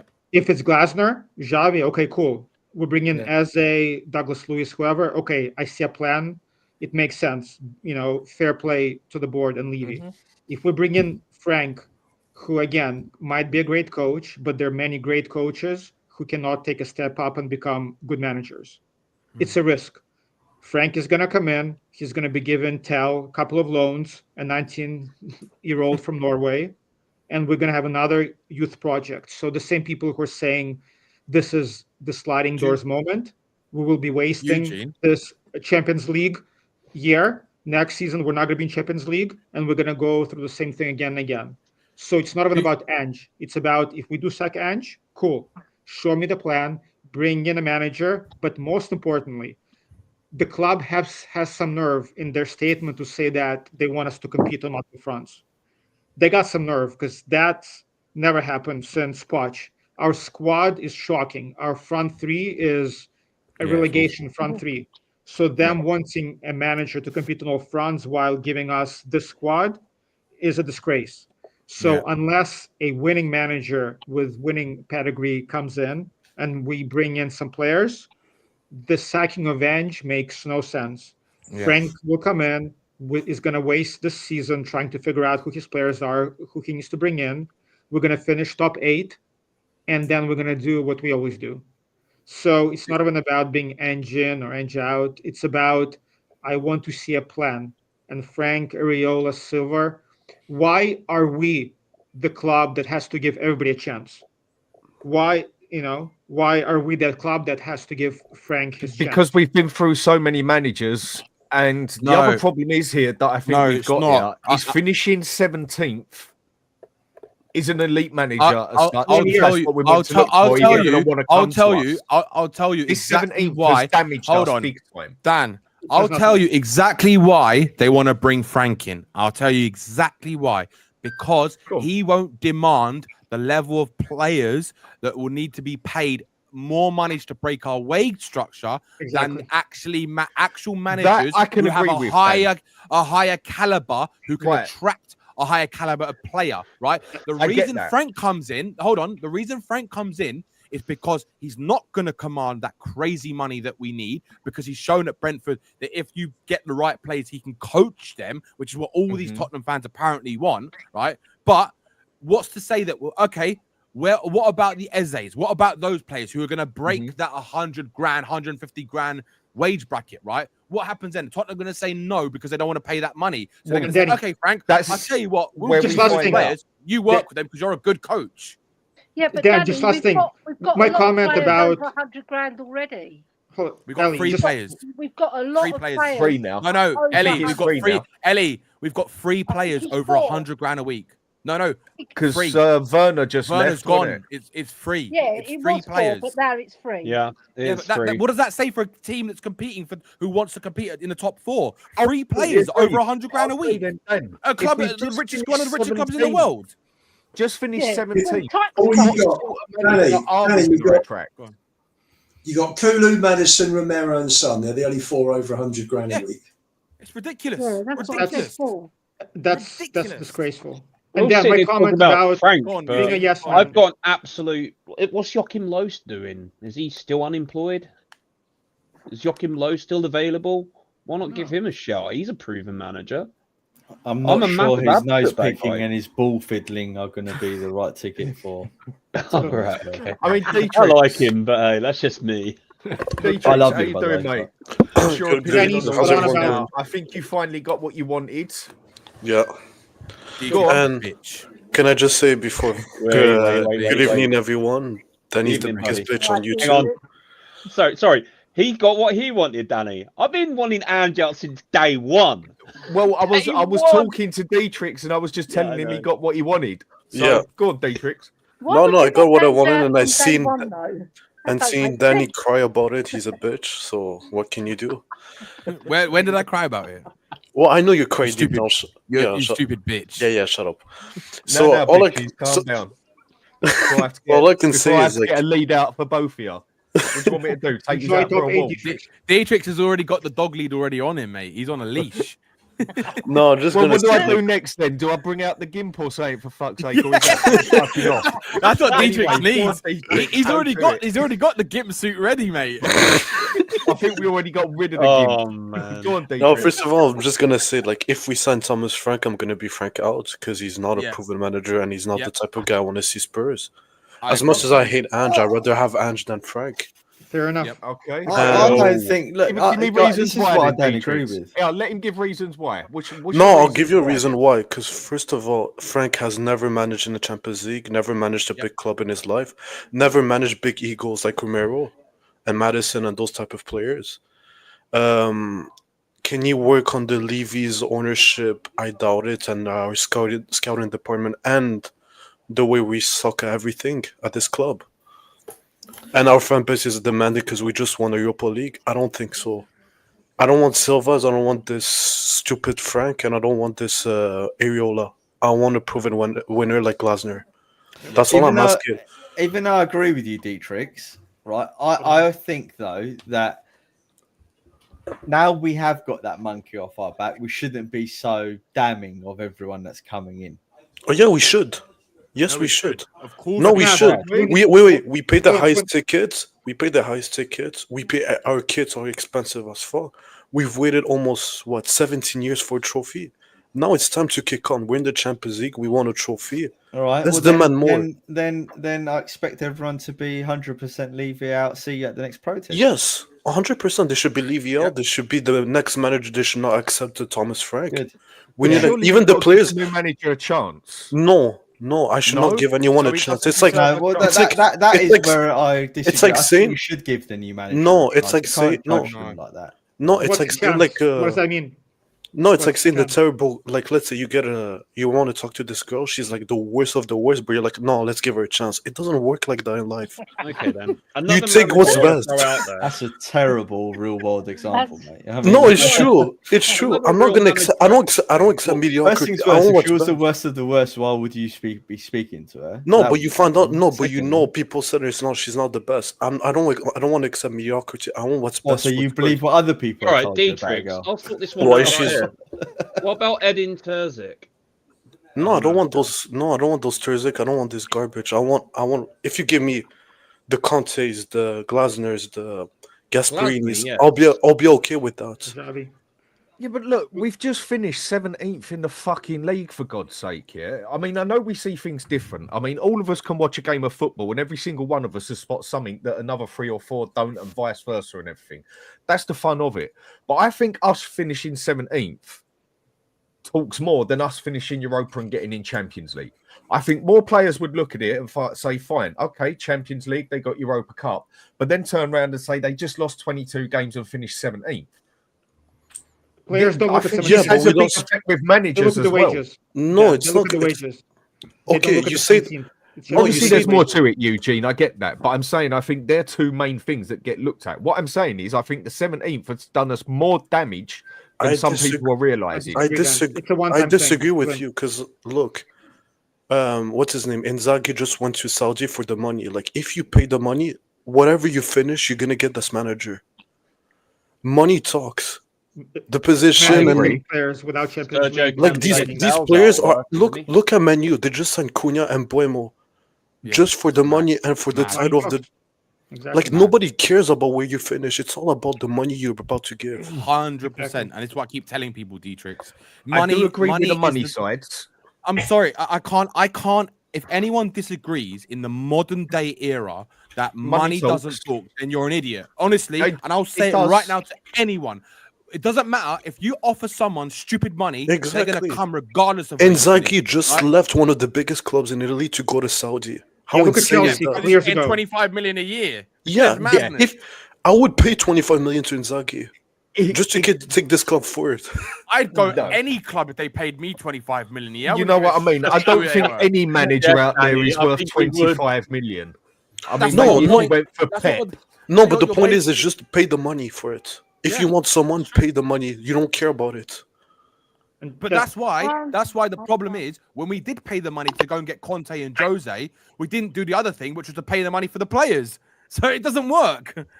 Exactly. I agree with you up to a point, lads. But if you've got a choice between going to Liverpool or Man City, who are the winning clubs at the moment, and then you've got Spurs on the table, who are you going to?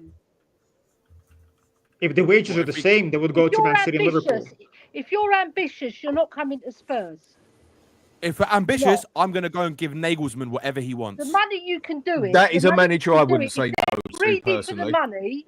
If we had Man City money, look. If we had Man City money, I'd be saying to Nagelsmann, I don't care who you're managing the German national team. I'll give you 25 million a year and you come and manage us and we'll give you whatever you want to turn us into the best team in the world. I agree with Danny. That is what you do when you've got money.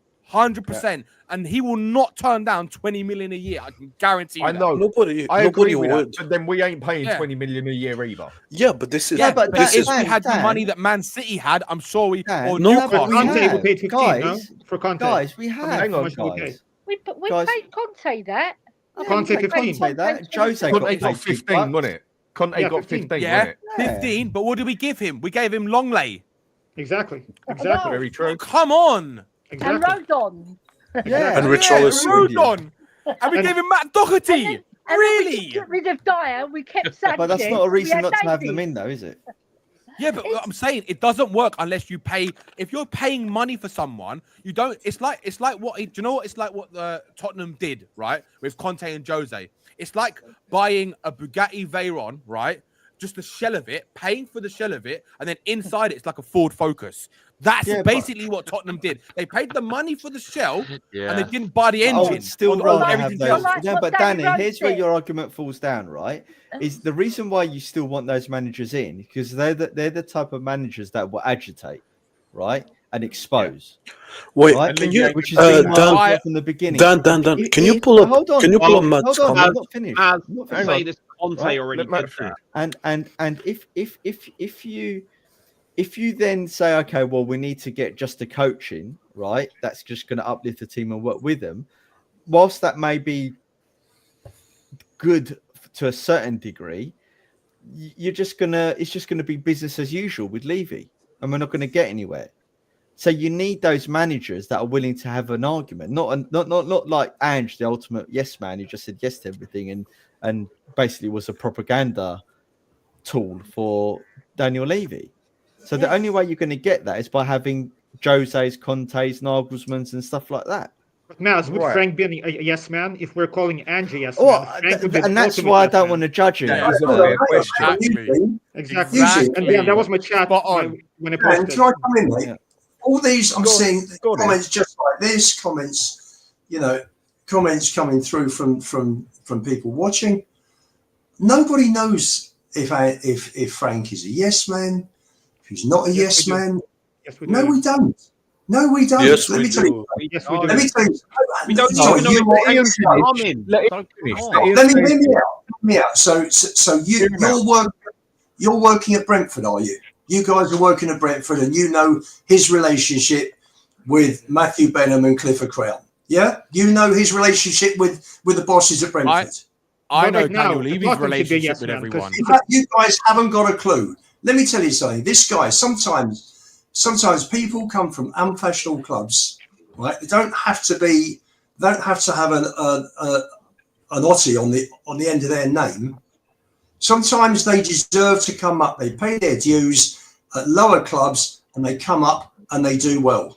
Ian. Klopp started at Mainz in the second And then he division. went to Dortmund. Then he went Before to he Dortmund. went to Dortmund. Yeah, and then Liverpool took him. So he went to a big club. Started at Porto. Right. Dortmund's But a then massive also- club. And he Porto, went to the right? Champions League final with Dortmund, and then Liverpool took him. Yeah. So But Ian, Ian, so Conte Ian, started at Porto. I don't know how you guys are writing him off. You, No, He's but not I a don't winner. understand. Lubo, I Lubo, don't I'll understand. start with one. Lubo, Hold on, I'll can I start just with say one thing? Hang on. Brentford. Let Ian finish. Let Ian finish his bit. What seriously, guys? What manager do you think is going to come in with us 17th in the table? We're not a City, Liverpool, Arsenal, No Chelsea. one. Guys. Do you know Unless what? you pay the So, money. it's nothing to do with money, Dan. yes, it has Yes, to do it everything is, with money. Ian. It's nothing to Yes, do with it money. is. We offered. That's So I tell you rubbish. something. Absolute rubbish. Of course it is. Of course it is. We offered to pay Kulu Moani's wages, right? Juventus are paying nothing Ian, towards his wages. He You're- didn't of want all us. people, Ian. He went Of there.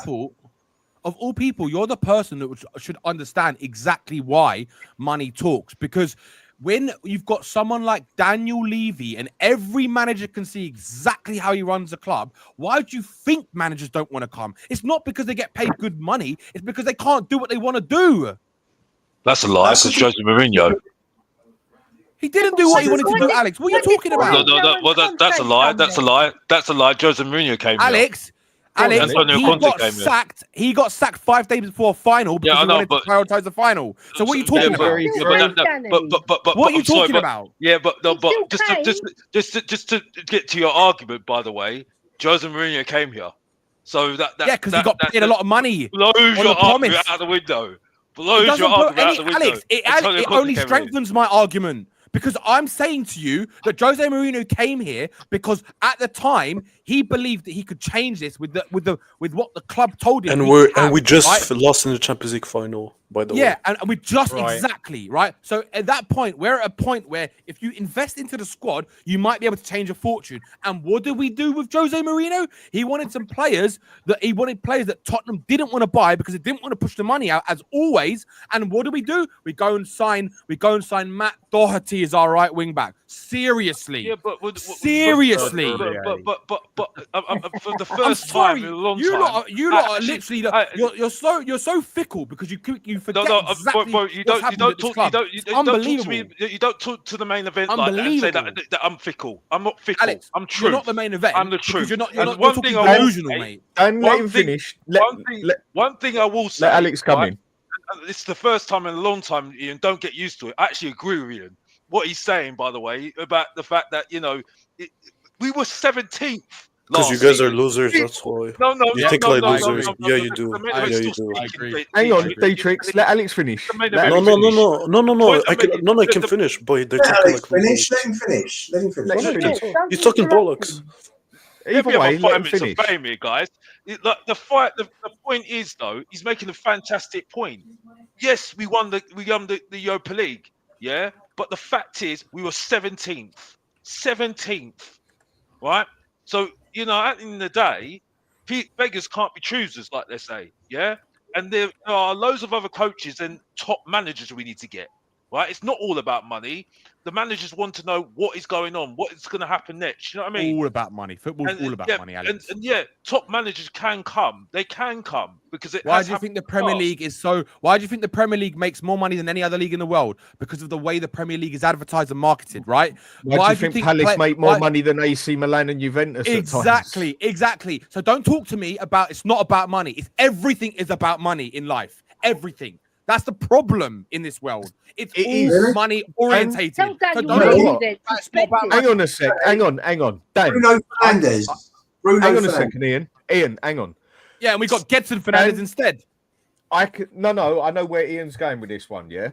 I'm in agreement with you in the aspect of money talks. Yeah, if you put that extra money down, if you put that money on the table, whatever way you or pay the wages, you have a better chance of getting what you want. But it doesn't mean you will definitely get what you want. But you have a much better chance of doing it. Everything has a price. You will have a much everything better has a chance price of in it. life. Dan, can I Everything prove? I has a price agree. in life. Dan, can I just agree. add something? Just add something. Go on. Bruno Guimaraes. No, Bruno Guimaraes. He joined Newcastle and they were in a relegation spot. Yeah, Exactly. And now that's people always talk about the table. They were in a relegation spot. They What were a about couple. Isak? And Isak, he was not even in Europe and he joined because money talks at the end of the day. 100%. So if you guys want Thomas Frank, so next time we can get Lampard at the same time and we can get Steven Gerrard too. I don't want those managers. Those are the kind of managers you guys want. I don't want this shit. Okay, let me answer this. Let me ask this question Damn, for everyone. Then, yeah, Wow. I'm very much in agreement on both sides on this one because it is both solid points to it, right? But the fact is, at the end of the day, we know Levy ain't gonna fucking spend the money. We know at the end of the day, Levy wants more of another Levy's little bitch at the end of the day. I'm not saying Frank is. I'm just saying we know what Levy wants at the end of the day. We know how Levy works at the end of the day. So then, isn't it the way we've got to look at it on the realistic manager that Levy's going to go for that could do the best with what Levy offers? Yeah, which whether it's what we want as a bigger club or not. Mediocrity. So keep Ange. What's the point then? Yeah, exactly. What's the point So of who wasting a year saying? for a new manager to figure the squad out while we have Champions League? Just keep Ange, see what happens. What's Bro, not to keep say- someone that makes you finish 17th. Give him It's one- 26 okay, losses. No, and fifth last season. Let Corey finish. Like, Let Corey finish. 26 losses this season alone. In all competitions, 2 seasons. Is it 40 losses, Dan? Oh, yeah, Someone 40. correct me? 40 losses.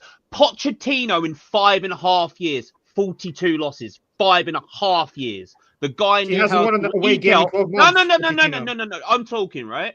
The guy knew how to get a result, even if you're 1-0 down, he could get a fucking draw. Oh, Ange couldn't lost. manage a piss up in a brewery with a naked fucking bird sitting on his lap. He won the Europa League, Seriously. mate. And then, wow, a B tier fucking championship. Doesn't matter. Yes, it's a trophy. Doesn't matter. He won but the we're Europa not League. the champions of Europe. Okay, That if it's a is B, tier okay, two. wait, Corey. Right. If no, it's no, a no, B no, type, no. no, I've no, sat no. here. I've been Hang quiet, on. listening to every Matrix, let him shit. finish. Let A Corey manager finish. like Frank has And proven Corey, his chill out a bit, fucking mate. worth. Otherwise, you give Okay, yourself right. piles. Okay. Go on. I've already got him, I think, after listening to some of this shit. A manager like Frank has come from the Championship. His team, first season in the Premiership, was touted to be relegated, bottom of the Premier League. Kept his team up. Has kept his team up for 6 years. Scouting some of the best players that people don't know about and losing his players constantly every year. That's his Proving team. in his league. His Yeah, team he's scout. Don't talk about scouting the player, Corey, when he's got a fucking amazing team behind him that does And he that proves actually the uses championship. data analysis to actually get players in. Yes, It's and they're doing the disingenuous same model with saying that Brighton. Thomas Frank. Yeah, but we are supposed to be doing the same model as well. And look what we got. Yes, because we haven't got the right people in that position. Those But positions. then that's why Thomas Frank. How's Thomas Frank going to work then on that basis? He'll have his little black book sat next to him, mate, if he comes. I'm not saying if Frank comes in. I'm not saying if Frank comes in. There are plenty of managers out there that are top quality that we could be looking at that are out of work that we don't have to pay no compensation for, no nothing. We can go, right, here's the checkbook to sign this guy. Go get him. That's There the are whole plenty point, of Corey. managers That's out what we're there. talking about. Right. But now, when people are being disingenuous and slating a manager that has proven his worth in the Premier League for a team that was supposed to basically go straight back down, yeah, funny that when Brentford didn't, Brighton didn't, because we came up with the same So season. are you comparing? Are you comparing Brentford to the level of Tottenham then, Corey? On your basis? On your, No. what you're saying? Tottenham are a bigger club than Brentford, but Brentford have stabilised themselves. Wait, Yes, hold but- on. So but- how but- big is the comparison between the two, Corey? It's night and day because they haven't really been in this top league as long as Tottenham. Night But and day. Tottenham are one a of the manag- most historic clubs in England in terms of the trophies they've won. Yes, but at the same time, a manager like Frank needs to be able to prove himself. All managers need the ilk to come in and prove themselves. I'm not saying the bookies are going to get this one right, Dan. based on what Daniel Levy said to us in his end of season speech, that this is the time to actually go up another level, essentially, is what he's saying, right? Yeah. You're sitting here saying Thomas Frank is the man to do that for us because of what? Because what he kept Brentford in the league for 5 seasons and finished mid-table. Tactically better than Ange. Has a better coaching style than Ange. I'm not saying just Frank. There's Glasner. I don't rate Glasner. I want because I Areola. think I want Glasner's got Glasner something as well. about him. Glasner has something about him. Glasner has Glasner one is thing. definitely. I would definitely pick Joachim Glasner Low. first choice. Joachim Low, 100%. another good manager that's out of work. Well, There tell are you what, plenty of Eric Corey, good I managers think out there out of what you're work. saying here is the way I also look at a few things in football is when you get to who wins Ballon d'Or at the end, whatever else, it's usually a striker or a midfielder. When does a goalkeeper or defender ever get spoken about, basically? Even though they could have had a spectacular season, better than the striker, it's just they don't score the goals. Yeah. So obviously the managers win the trophies and that, they're going to get the credit for it, without a doubt. You go manage big teams, get big trophies, you're going to get credit. But then that's where I feel that other managers that do a job like Frank, who managed to get Brentford up and then keep them up for 4, 5 seasons? 4 years. Done it. Dan, I think that also deserves recruitment system too. Whatever the put him in the reason is, championship. but it's also down to him as a manager as well. Yeah, well, he's still got in the Premier League and kept him Yeah, up but he 4 wouldn't- years. yeah, Don't but that if he had- deserve some credit as well? But Don't that Dan, deserve some credit? no. But the thing is, you talk about him as if it was him doing it all himself. If it wasn't for the recruitment team and the way they're modeled, the club is modeled on, But he being wouldn't the have manager worked. is also a big part of the job as well. Does he or does he not deserve some credit Yeah, for of doing course. that? But what I'm Right. saying is, Dan, That's what I'm all I saying was is, asking. if he went to another club and didn't have the quality of players that they brought in because of the way they recruit, right, he would not have been as successful in terms of where he took Brentford because they wouldn't have got the players in that fits the model and style that he wants to play, right? That's the problem. If he comes to Tottenham, he's going to have to work with under Paratici, who's a completely different person to who he's worked with at Brentford, right? And the model that they use. Paratici works very differently, and we all know how Paratici works. So people forgetting bringing in Thomas Frank is, oh yeah, he's a good coach, it's going to change everything. No, it does not. No, it doesn't work like that, right? It does not. And also, Okay. what's to say, just hear me out. What's to say if Daniel Levy turns around and says, oh, sorry, you can only have 3 staff. You can't have 5, like he did with Conte in the beginning. Remember that? Or people forgotten that as well? Okay, right. I just want to say thanks to Simon for the super sticker, mate. Much appreciated. You didn't put a message on the end of it, so if you got a message come through that I see, I'll put that on. It's just I'm 10 minutes behind on the chat. Even with it's fucking hard to keep up with it, that's for sure. Mari, how we doing? You happy now? Dan, can I go up tomorrow? I'm ecstatic. I have my drinks. I got my Malibu. I got my Jack Daniels. I got it ready. And you're wearing the New York Knicks jersey. Yeah, I know. Yeah. You should be shameful. No, I'm actually happy they fired their coach. So it's been a great week for me. Well, I'm not going to be on another stream today, so want to just say a couple of things. You guys already know my feelings. I'm ecstatic. I'm happy that we're able to finally move on.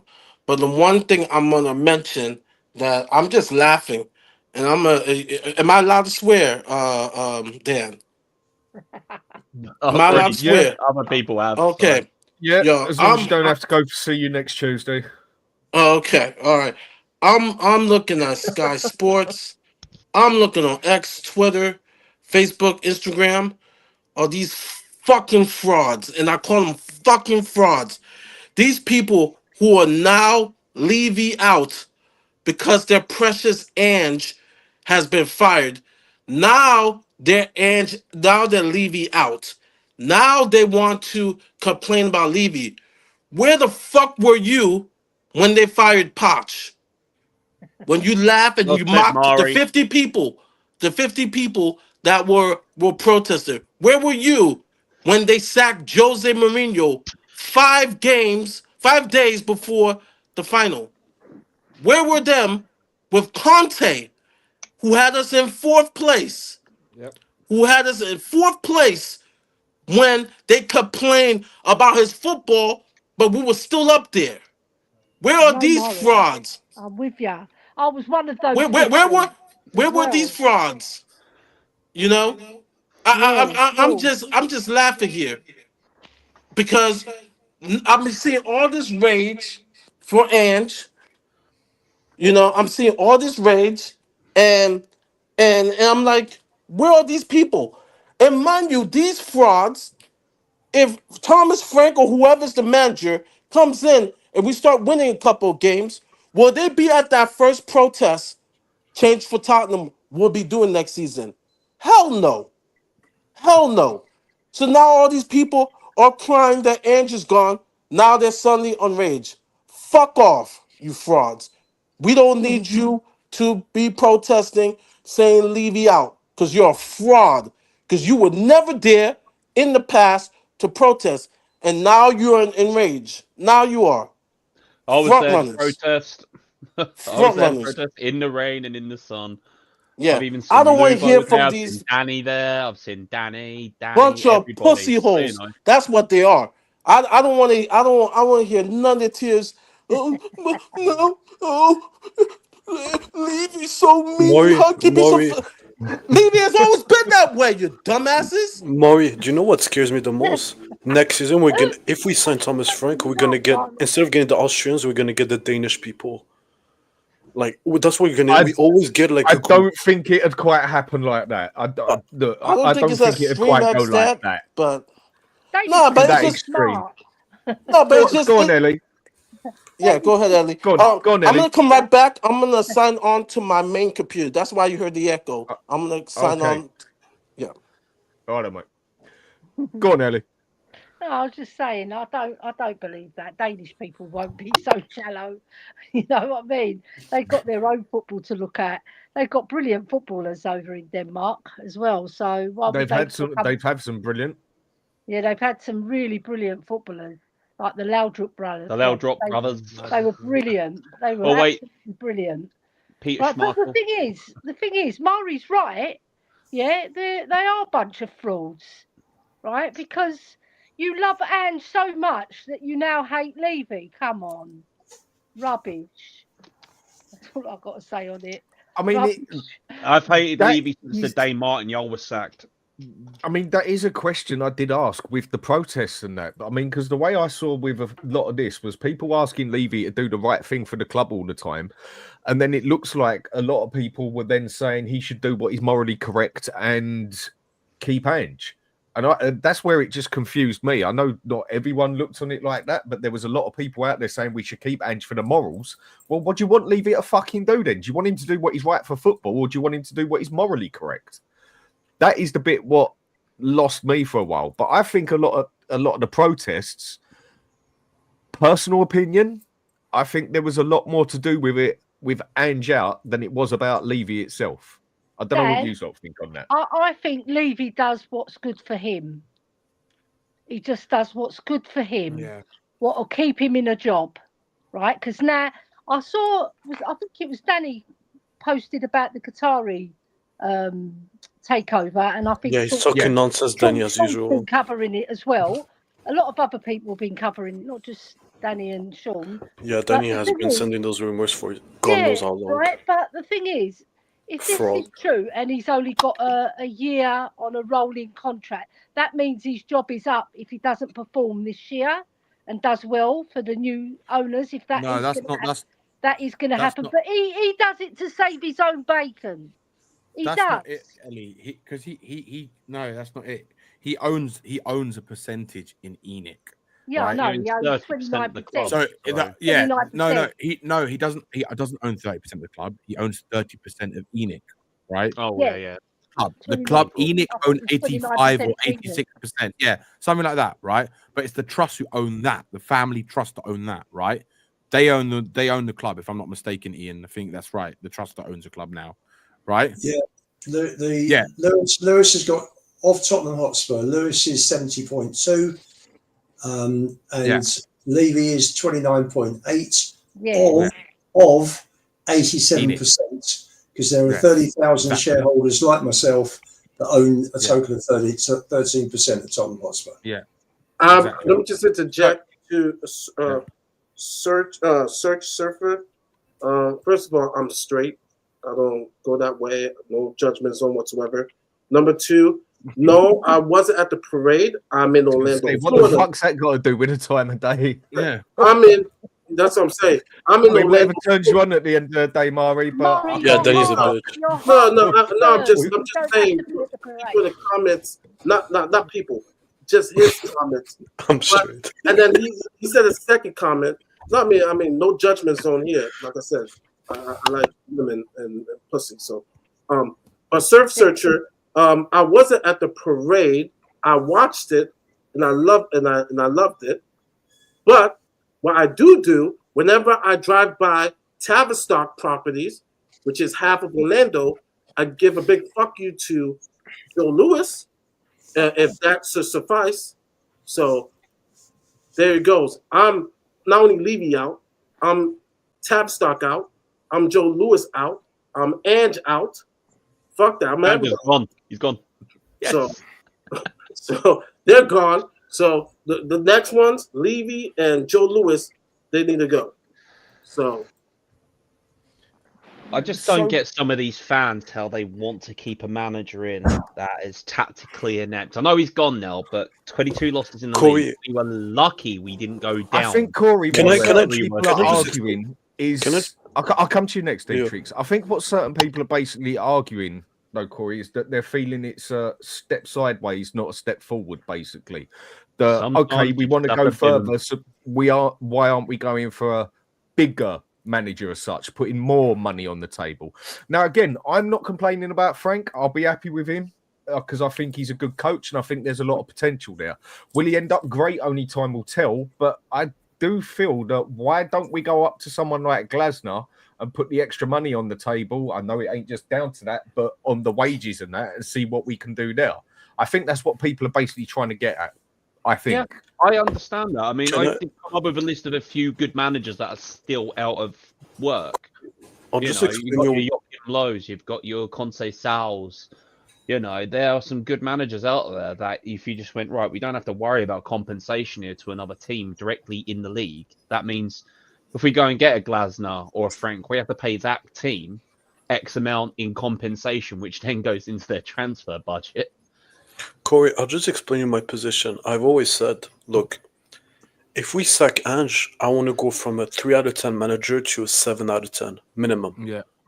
But if you're about to go to Thomas Frank, which I believe is a 4.5 out of 10 manager, then for me, there's no point in sacking Ange because you're not going to get like a step further. There's no point. A four way. No, wait. I'm not done.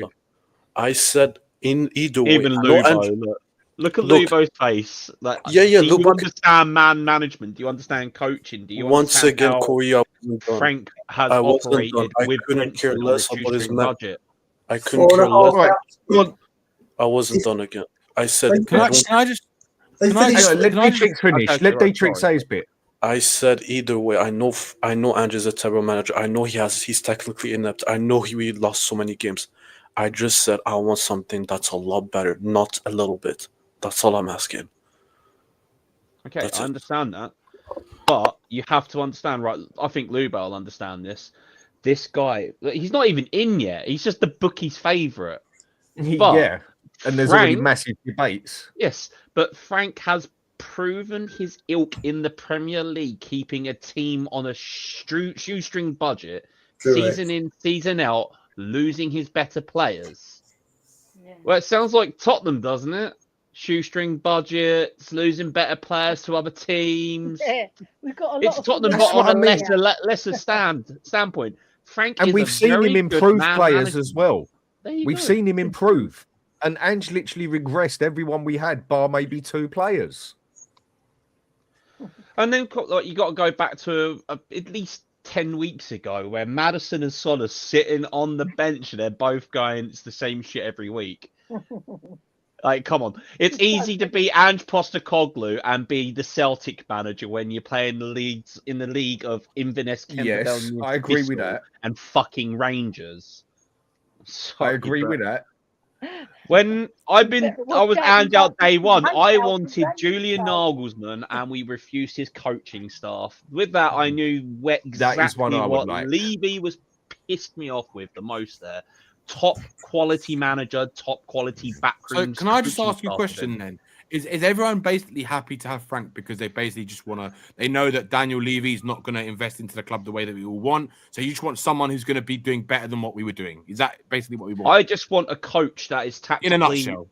I just want a coach that can coach players and bring the better out of them. Has tactical understanding, understands football better than some bloke that's come down from Scotland and came over from Japan.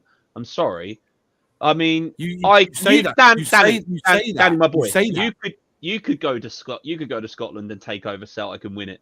That's how fucking easy that league is. I don't think so. I don't think so. Ellie could do it. Lubo could do it. Dan, you could, man. Danny, I'm a big believer that you don't take a quality manager to go to Celtic and win the bloody league that's ranked low. Yeah, but none of us are coaches, so stop talking like it's like we're going to go. It's more of a figure of speech, Dan. It's a figure of speech. If we're going to give you a figure of speech, then Ange Postecoglou's won everywhere he's gone. Right, he went and won the Europa League. So why can't we use that as the same figure of speech? Right? But he's also proved that he's inept in the league. It doesn't matter though. Right, listen a minute. I'm just saying. No. It just means all it means he's not inept. It means he chooses that. Right? Because if he was inept, he would have played the same way in the Europa League, and we would have got absolutely battered.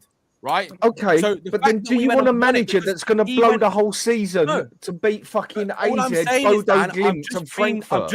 I'm just playing devil's advocate here by saying people saying that he's inept is a load of shit because he literally did the opposite of his own philosophy to go and win the trophy because that's the only way he could win it. And yes, we still played shit, and yes, it was awful to watch, but he still won it. Right, and that's because he went against his own morals and principles. And he deserves his style of football, right? So I don't want to hear that he can't do it. He can. He just chooses not to. There's also that other word, Dan. The players confronted him about it.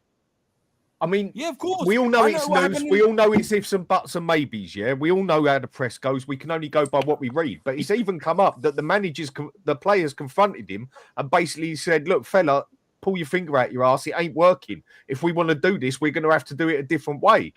We don't know whether that's true or not. It's another one. But then look what happened in the a lot of it we don't know. Romero's the one that told him to go to a back five because he wasn't listening, and eventually he did it. That's what the rumors say. Whether we know that's true or not, yeah. I know. I suppose we'll never know. I know what's true in that respect for that thing. Right, and just want to say thanks to Seven here for the super chat. Much appreciated. At least we get rid of some of the Ange cults now. They can piss off too. No. Hey, goodbye. Mate, there's still going to be a lot of people that are Ange. I'm still understanding what others are saying in the aspect of like, well, if we're going to drop this manager, then we should take 2-3 steps forward with a manager we should go with instead of 1 step forward or 2 steps sideways. But again, Frank is just one I'm not going to argue with because I think there's a lot of potential there personally. But he wouldn't be my first choice. Dan, go on, Ian. 18 points ahead of us, Brentford finished. Yes. 7 positions and 18 points. That's pretty much 1 point for every 2 games. And who would have actually believed that? With the team he's got over the team that we've got, who would have said at the start of the season, yeah, we'll swap Brentford's team for Spurs' team because Brentford got a better team? What I know, though, they've got a fantastic front line and their midfield is solid because Norgard, he fights for every ball. And then they've got Damsgaard, who's very, very good footballer. He made him a lot better as well, Frank. He improved him so much. And they've got Mbomo and Vissa. I think they scored 35 goals between them, if I'm right. Mm-hmm. Fantastic. You know, we need some of that at Spurs because we've only got Solanke scoring 9 goals. Okay, right. So if we end up with Thomas Frank, because this is the one it's been arguing about the whole time, and it's going to go on quite a few shows until it does come down who is the manager. Where does anyone believe he could actually take us? Now, without just saying we ain't going nowhere fast. Honestly, where does anyone think he can actually take us? Go on, Murray. Feel free to start. Can I answer that? When Stowe had asked me that question our last show, I said honestly, and I'm being nice, with Ange 10th place, and no trophies, because domestically, much harder than the Europa League. Now So where with would you Frank, think Frank can do us? yeah. So with Frank, there are a couple teams that I just can't see us doing better than. That's Liverpool, City, Arsenal, and Chelsea. So I put us in the same pool, maybe just a notch below Newcastle, because now we have structure. We're finally not going to be Pornhub FC. We're going to play a better structured defense. I I agree. honestly think Frank could give us 6, and I think we could go deep in the Carabao Cup. I'm thinking 6 and maybe a semifinals or finals of the Carabao Cup. I don't think that's too far fetched with Frank. Either 6 and a strong Carabao Cup run to the finals. Because people do say how much of a strong defense we've got. It's just played the wrong way. That's what a lot of people say. Yeah. I mean, people know agree my with that. opinion on Romero. I don't think he's a world-class player. I think he has world-class games, and also he's very injured a lot. And also same to Van der Ven, very injured, poor in the air. But I think a lot of the injuries also come down to the way that Ange plays. So is that going to be a big thing that can help us as well? Brentford had a lot Because of a lot of injuries, people didn't say our attack is our main problem. I think a Can I lot of it say, has come Dan? down to our defence being a big problem because of the way we're played. Van der Ven's going to be thanking the Lord his hamstrings are not going to be stretched to the very limit every single game. That's if his career isn't already fucked. Well, we'll see. We'll soon find out. We'll So soon go on, find the out. rest of you. Go on, Ellie. Where do you think we can go? If Frank is the one we get, where do you think we can get with him? I agree with Mari, but I think the Champions League, I think we probably all agree, is going to be a bit too tough for us. All right, whatever manager we've got in there, because we're not going to sign the players. We're not going to sign the players to elevate us to that level. But I agree with Mari. I think we can get 6, maybe even 5th if we push it, right? And a good cup run, and then we build on that. But we've got to give Frank a chance, because he's proven himself at a lower level, right? About the coaching staff and the scouting, right? It's going to be different for him, isn't it? Because what he's got at Brentford is going to be totally different what he's going to get at Spurs. He's So got Daniel to adapt Levy. to that. Yeah. And then he's got Levy on his back. Oh my God. I feel sorry for any manager that comes into our club. Honestly. Which is why, Ellie, I honestly believe it's the reason why it's hard to get managers at the moment, is because everyone has seen how Daniel Levy is. The press have hammered him. All the pundits know it. All the fans know it. I've never seen Daniel Levy in the papers as much as I've seen him in the papers in all my years that he's been at Tottenham. He has been in there a lot. And he hates being in the limelight. Other chairman, but that was because he didn't sack Ange. That's why he was in it so much, because he didn't actually sack Ange. Yeah, that was why. But the thing is, now you can't use that agreement. You can't use that now against what. I'm just saying why he was in the paper. No, I'm just saying why he was in it. But it was also that this is the problem is because of the way he is. It's very hard to attract people because, like I said, I've said this so many times over the years, right? How many managers do you think will pick up the phone to Jose Mourinho, get his contact and say, "What's it like working under Daniel Levy?" What's he going to tell them? What's he going to tell them? Could you imagine Conte? You'll hear a voice message from Conte screaming down the phone in Italian, and all the worst words coming out of his mouth. Like that's what he'd be saying, like under Daniel Levy. So it's like you're damned if you do, you're damned if you don't under him. That's the problem Daddy, with Levy. He could say, "I prefer not to talk." yeah, it's true though. But, and the other plus with Thomas Frank is he was the guy that wanted Archie Gray last year. Really? He'll develop him properly. No, he was the one who actually wanted him, wasn't he? He had up to 6, Lubo. Right, so if you do get Frank, then I mean, Ian, where do you reckon if he is the one we go for, which it is looking like it? I mean, I keep checking the odds here, and the odds are now, if it comes up right, Frankie's now 2-9, Silva's gone 4-1, Glasner still at 9-1, Xavi Hernandez at 12-1. So it is still definitely looking like Frank has pretty much got the job if we go by the bookies. I guess You think they're going to announce it next week? Who the manager? Well, It could be tomorrow. I don't know. But you have to say UEFA still. Saturday, isn't it? They don't work on Saturday. The Jewish Yeah, people. UEFA still hasn't made a decision about Crystal Palace. They still haven't made a decision. That's going to be a huge decision, because if they can't play in the Europa, and I know we can't wait for the decision, but if they can't play in the Europa, that may change Glasner's mind and some of their players' mind that they can't play Europe, because apparently Lyon and Crystal Palace have the same ownership.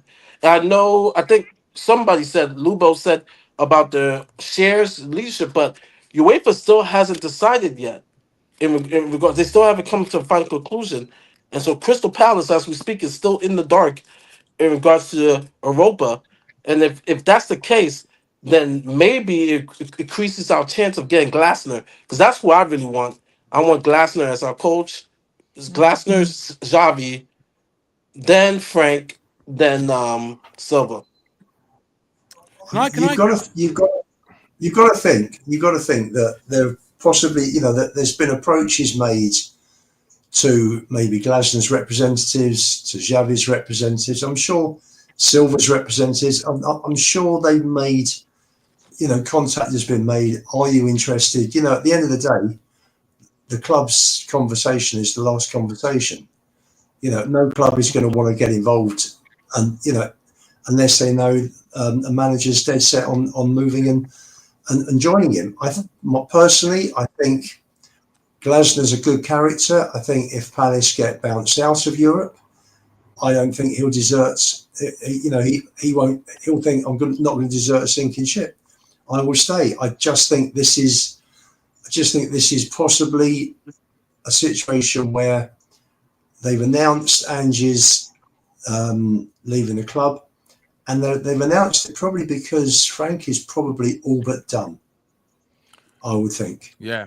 Can I just say something, Ian? Right. Sorry, go on, Ian. Sorry.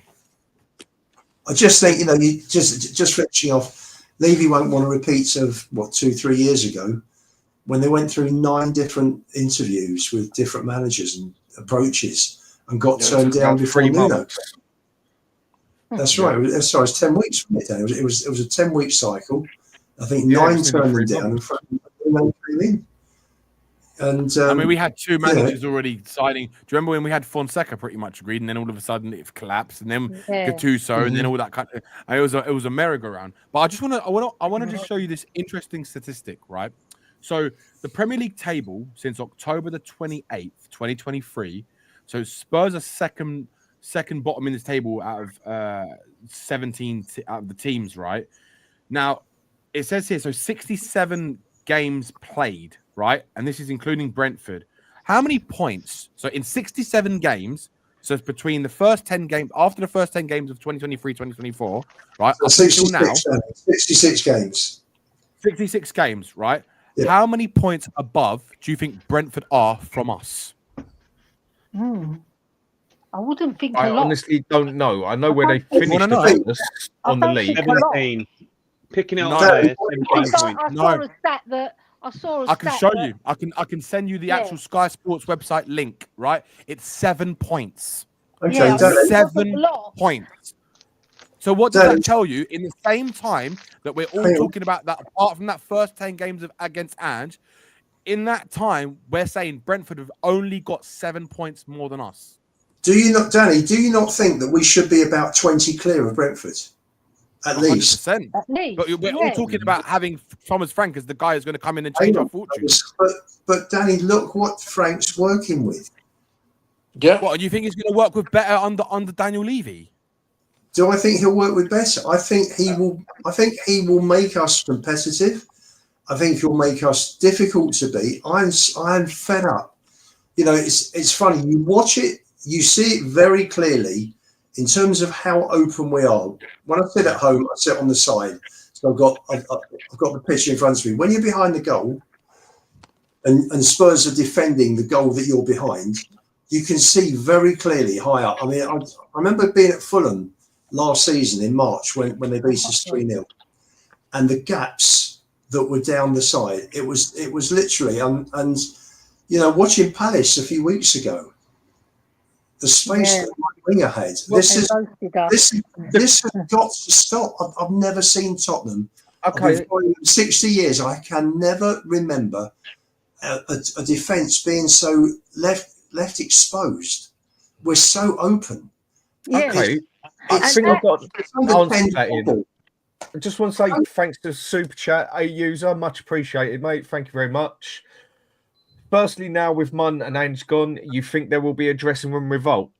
I don't. I think a lot of the messages were bullshit anyway, and I think he'd still lost half the dressing room before it came down to the crunch, and then the players played for themselves. Hang on, let me finish. That's just what I think. Say something. Secondly, yes, even after. Let me just finish Super Chat. Just to add on that on the Super Chat, I can tell you there was definitely players in the dressing room that still weren't on board with Ange after the Europa League final. I reckon it was that's what I was gonna say. Yeah, hang on, Romero. People. Super Okay, Chat, go ahead. yeah? Right. Again, cheers, I use this. Appreciated. I will read out your full Super Chat. Firstly, now with Mun and Ange gone, you think there will be some dressing room revolt? I mean, secondly, yes, Ange won us a cup, but I was sick of watching our team play and started to fall out of love with the club. I'm totally with you on that one. On the one with the dressing room revolt, I reckon there's a couple in there that might be Ange in, but I think there was a lot more Ange out. And I think on the day the players played for themselves. What do you think on that? No, these players play for themselves. That's another bullshit I've seen on X and Twitter whatsoever. Some of you know I spent 3 weeks in March in Argentina. Romero wants to go to Spain. Yes, that was nice. They won the Europa, but his heart, he feels he's better than the club. He feels that he's better than the club. He wanted to leave. So all these people was like, no, you're gonna have a player revolt. It's gonna be a mass exodus of these players. What's the problem? These are the same players who quit on the badge during the regular season, who quit on the badge during the domestic cups. And now, they fought for us to win the Europa. Thank you. You think I'm gonna forget all those times they quit on the club, home and away? You think we're gonna forget that? Come on now. These players, they're about themselves. They're big boys. They will move on. Oh, the players. Oh, they're gonna. No. All right. Stop being sentimental. Sentimental FC. All right. These players, they play for a wage. All right.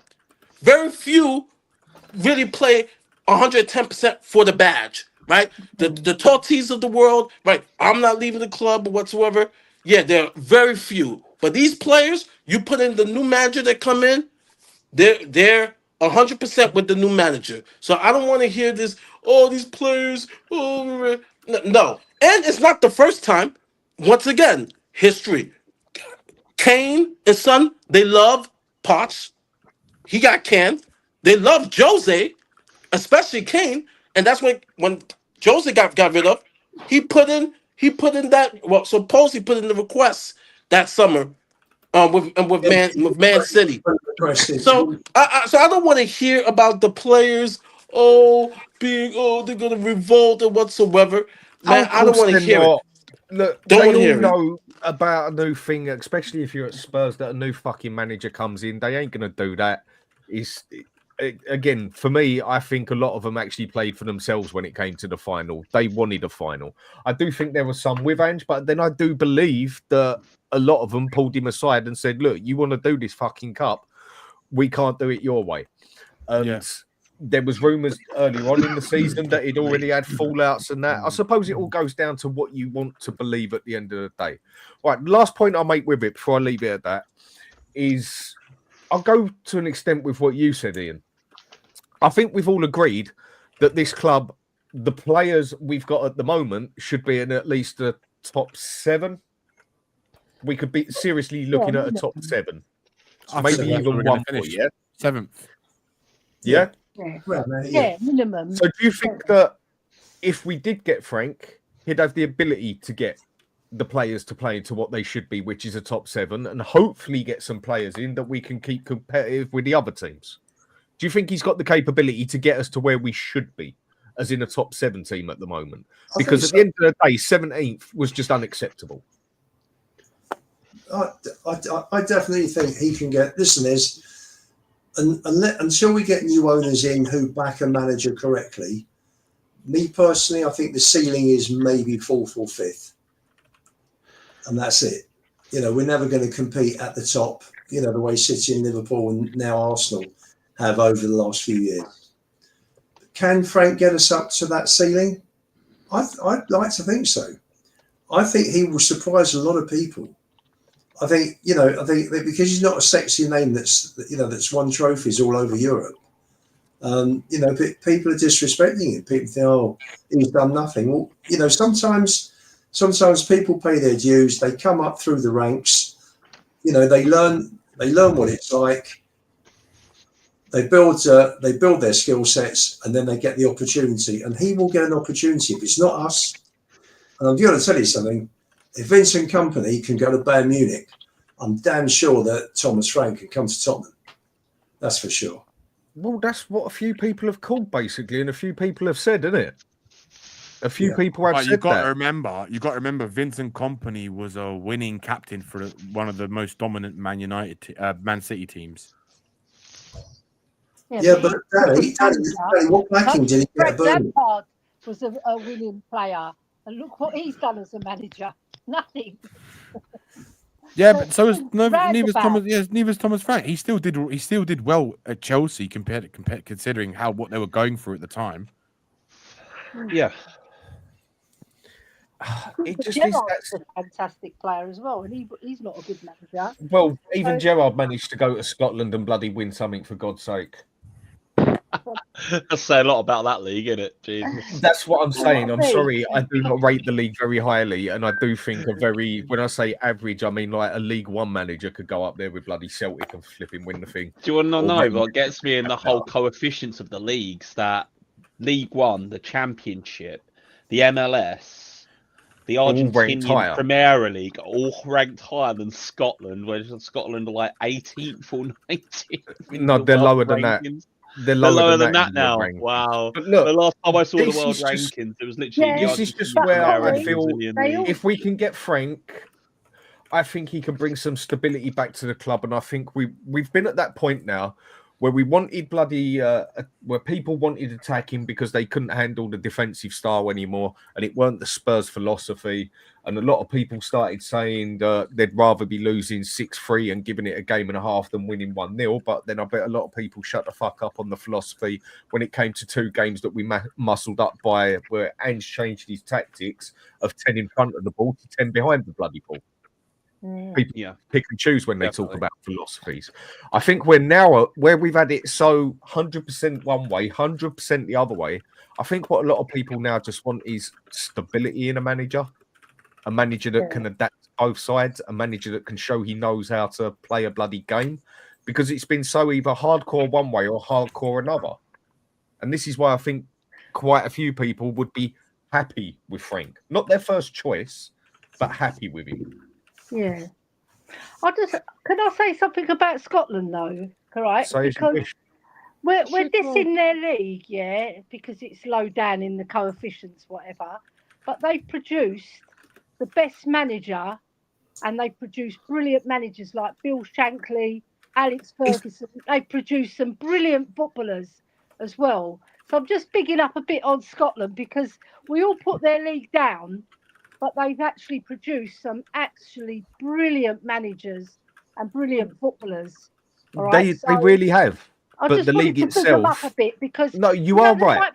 There'll be some Scottish people tuning into your channel and thinking, "What the, I get what you're saying. It's just the league itself is ranked that low for a reason because there is one big team out, or you could say Rangers big as well, but they're not as big as they were, sort of thing, after they folded.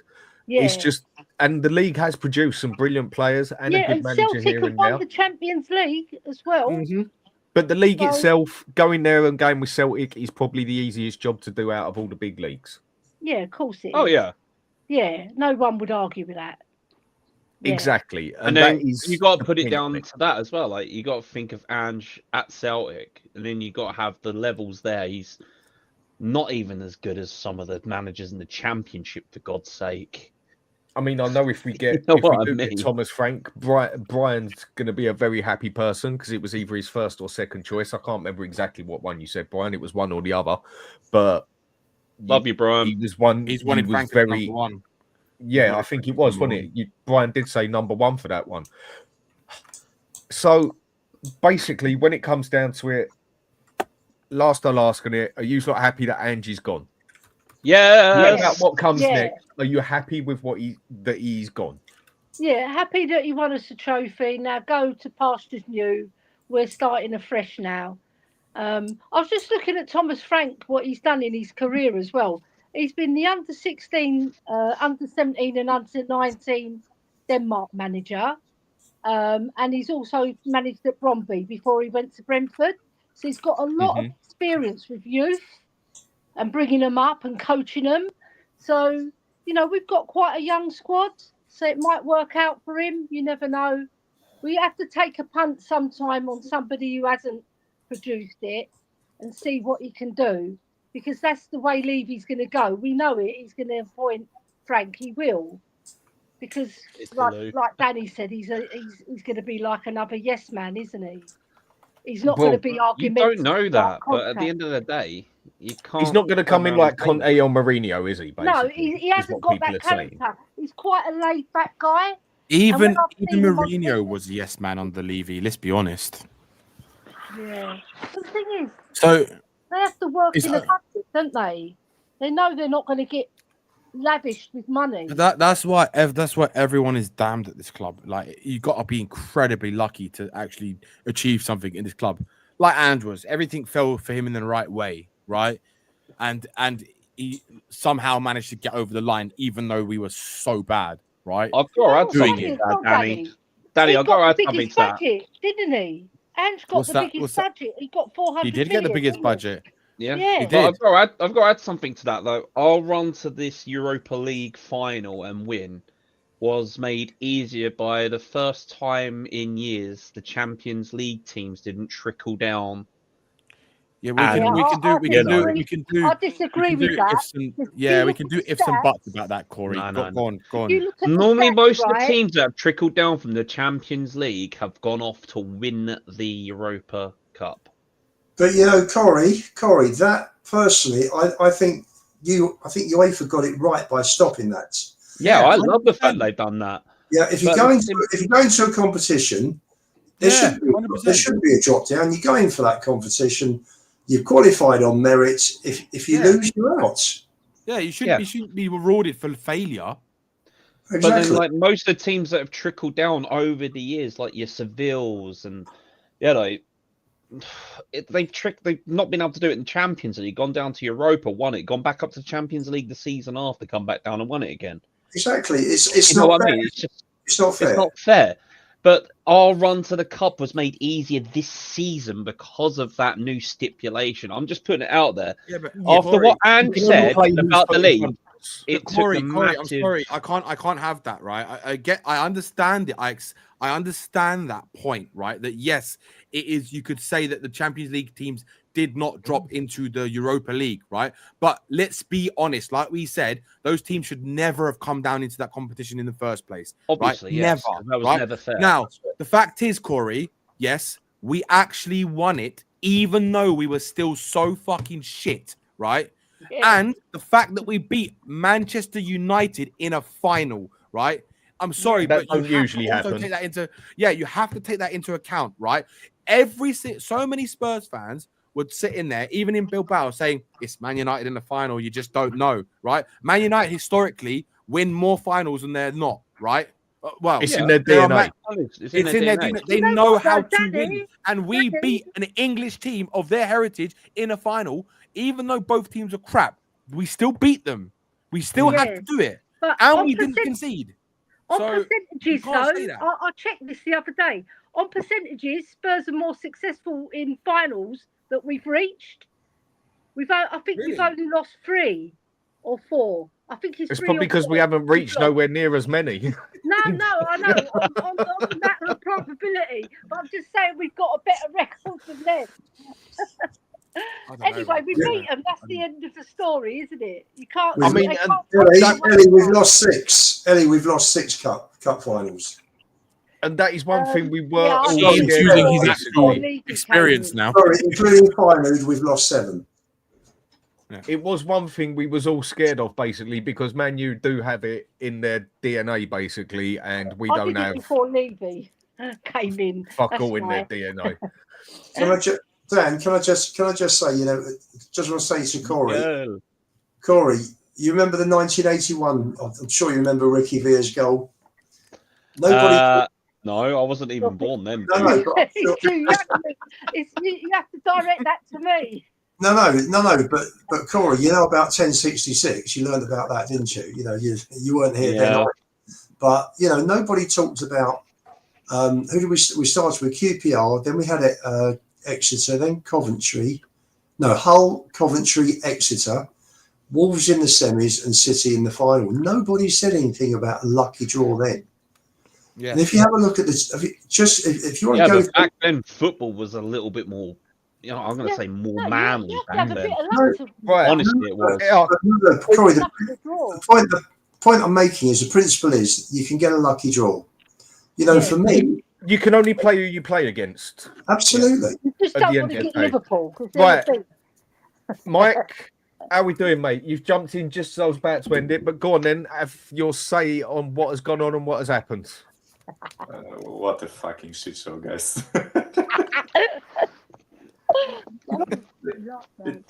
in all honesty, Go on, mate. Go for it. Let it go.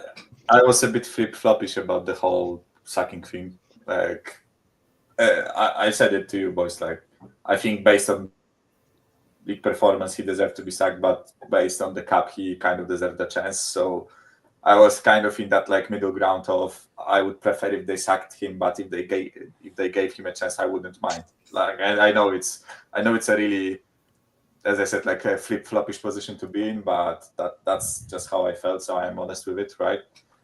But yeah, it's just like I don't like the way it's been done. I was hoping that they would arrange it in a way so it looks like a mutual consent thing, like pushed out the door as your P45. Piss off.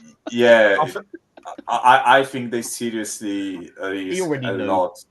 Yeah, but I think they seriously risk a lot by just kicking him out like that. And I'm seriously fearing that there might be players that want to go out because of that decision. I think so. And I don't know. I just feel like next few weeks will be a Wait, what was that about me, disaster. Corey? What? Sorry, I saw that comment come. I was like, I just cottoned on.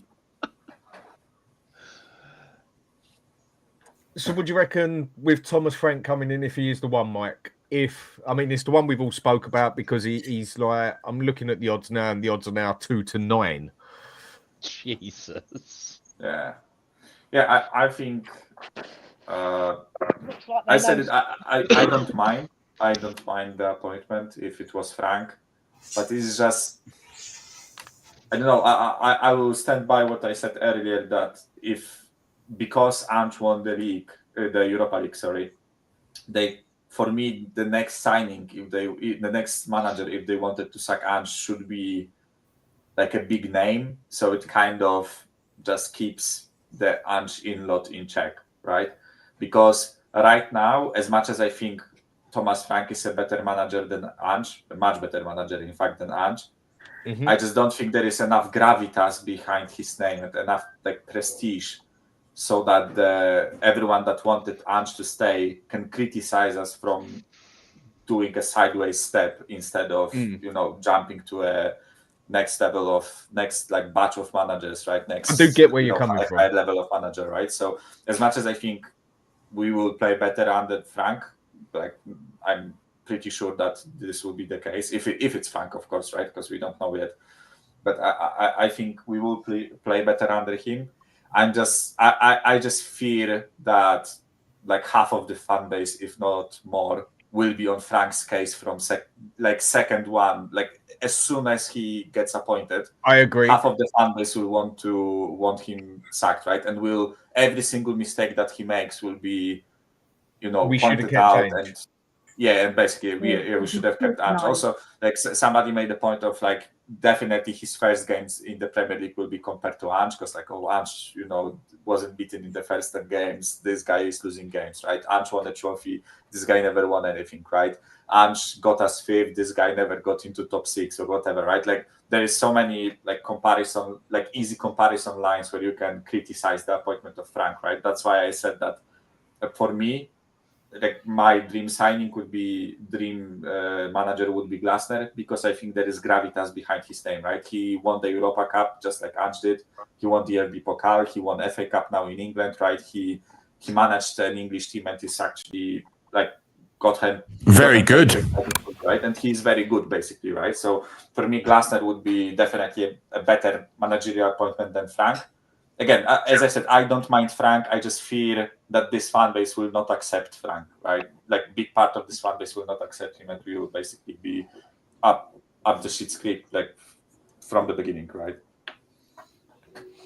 No, I agree with you. I think he's going to have a lot on him from the moment, basically, that was still Ange in, that sort of stuff, and literally every step he makes, he's going to have a lot of Ange lovers which are still out there watching him, basically.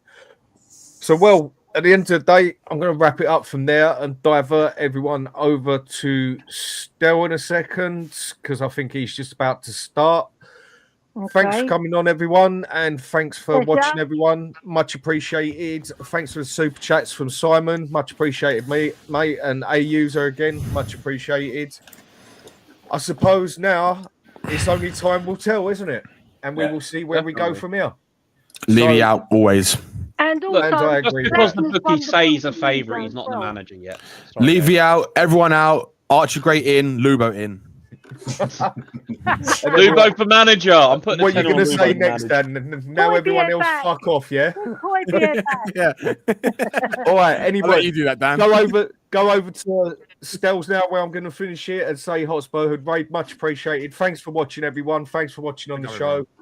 Have a good night, everyone. I'm gonna turn it up and then I'm gonna take it down.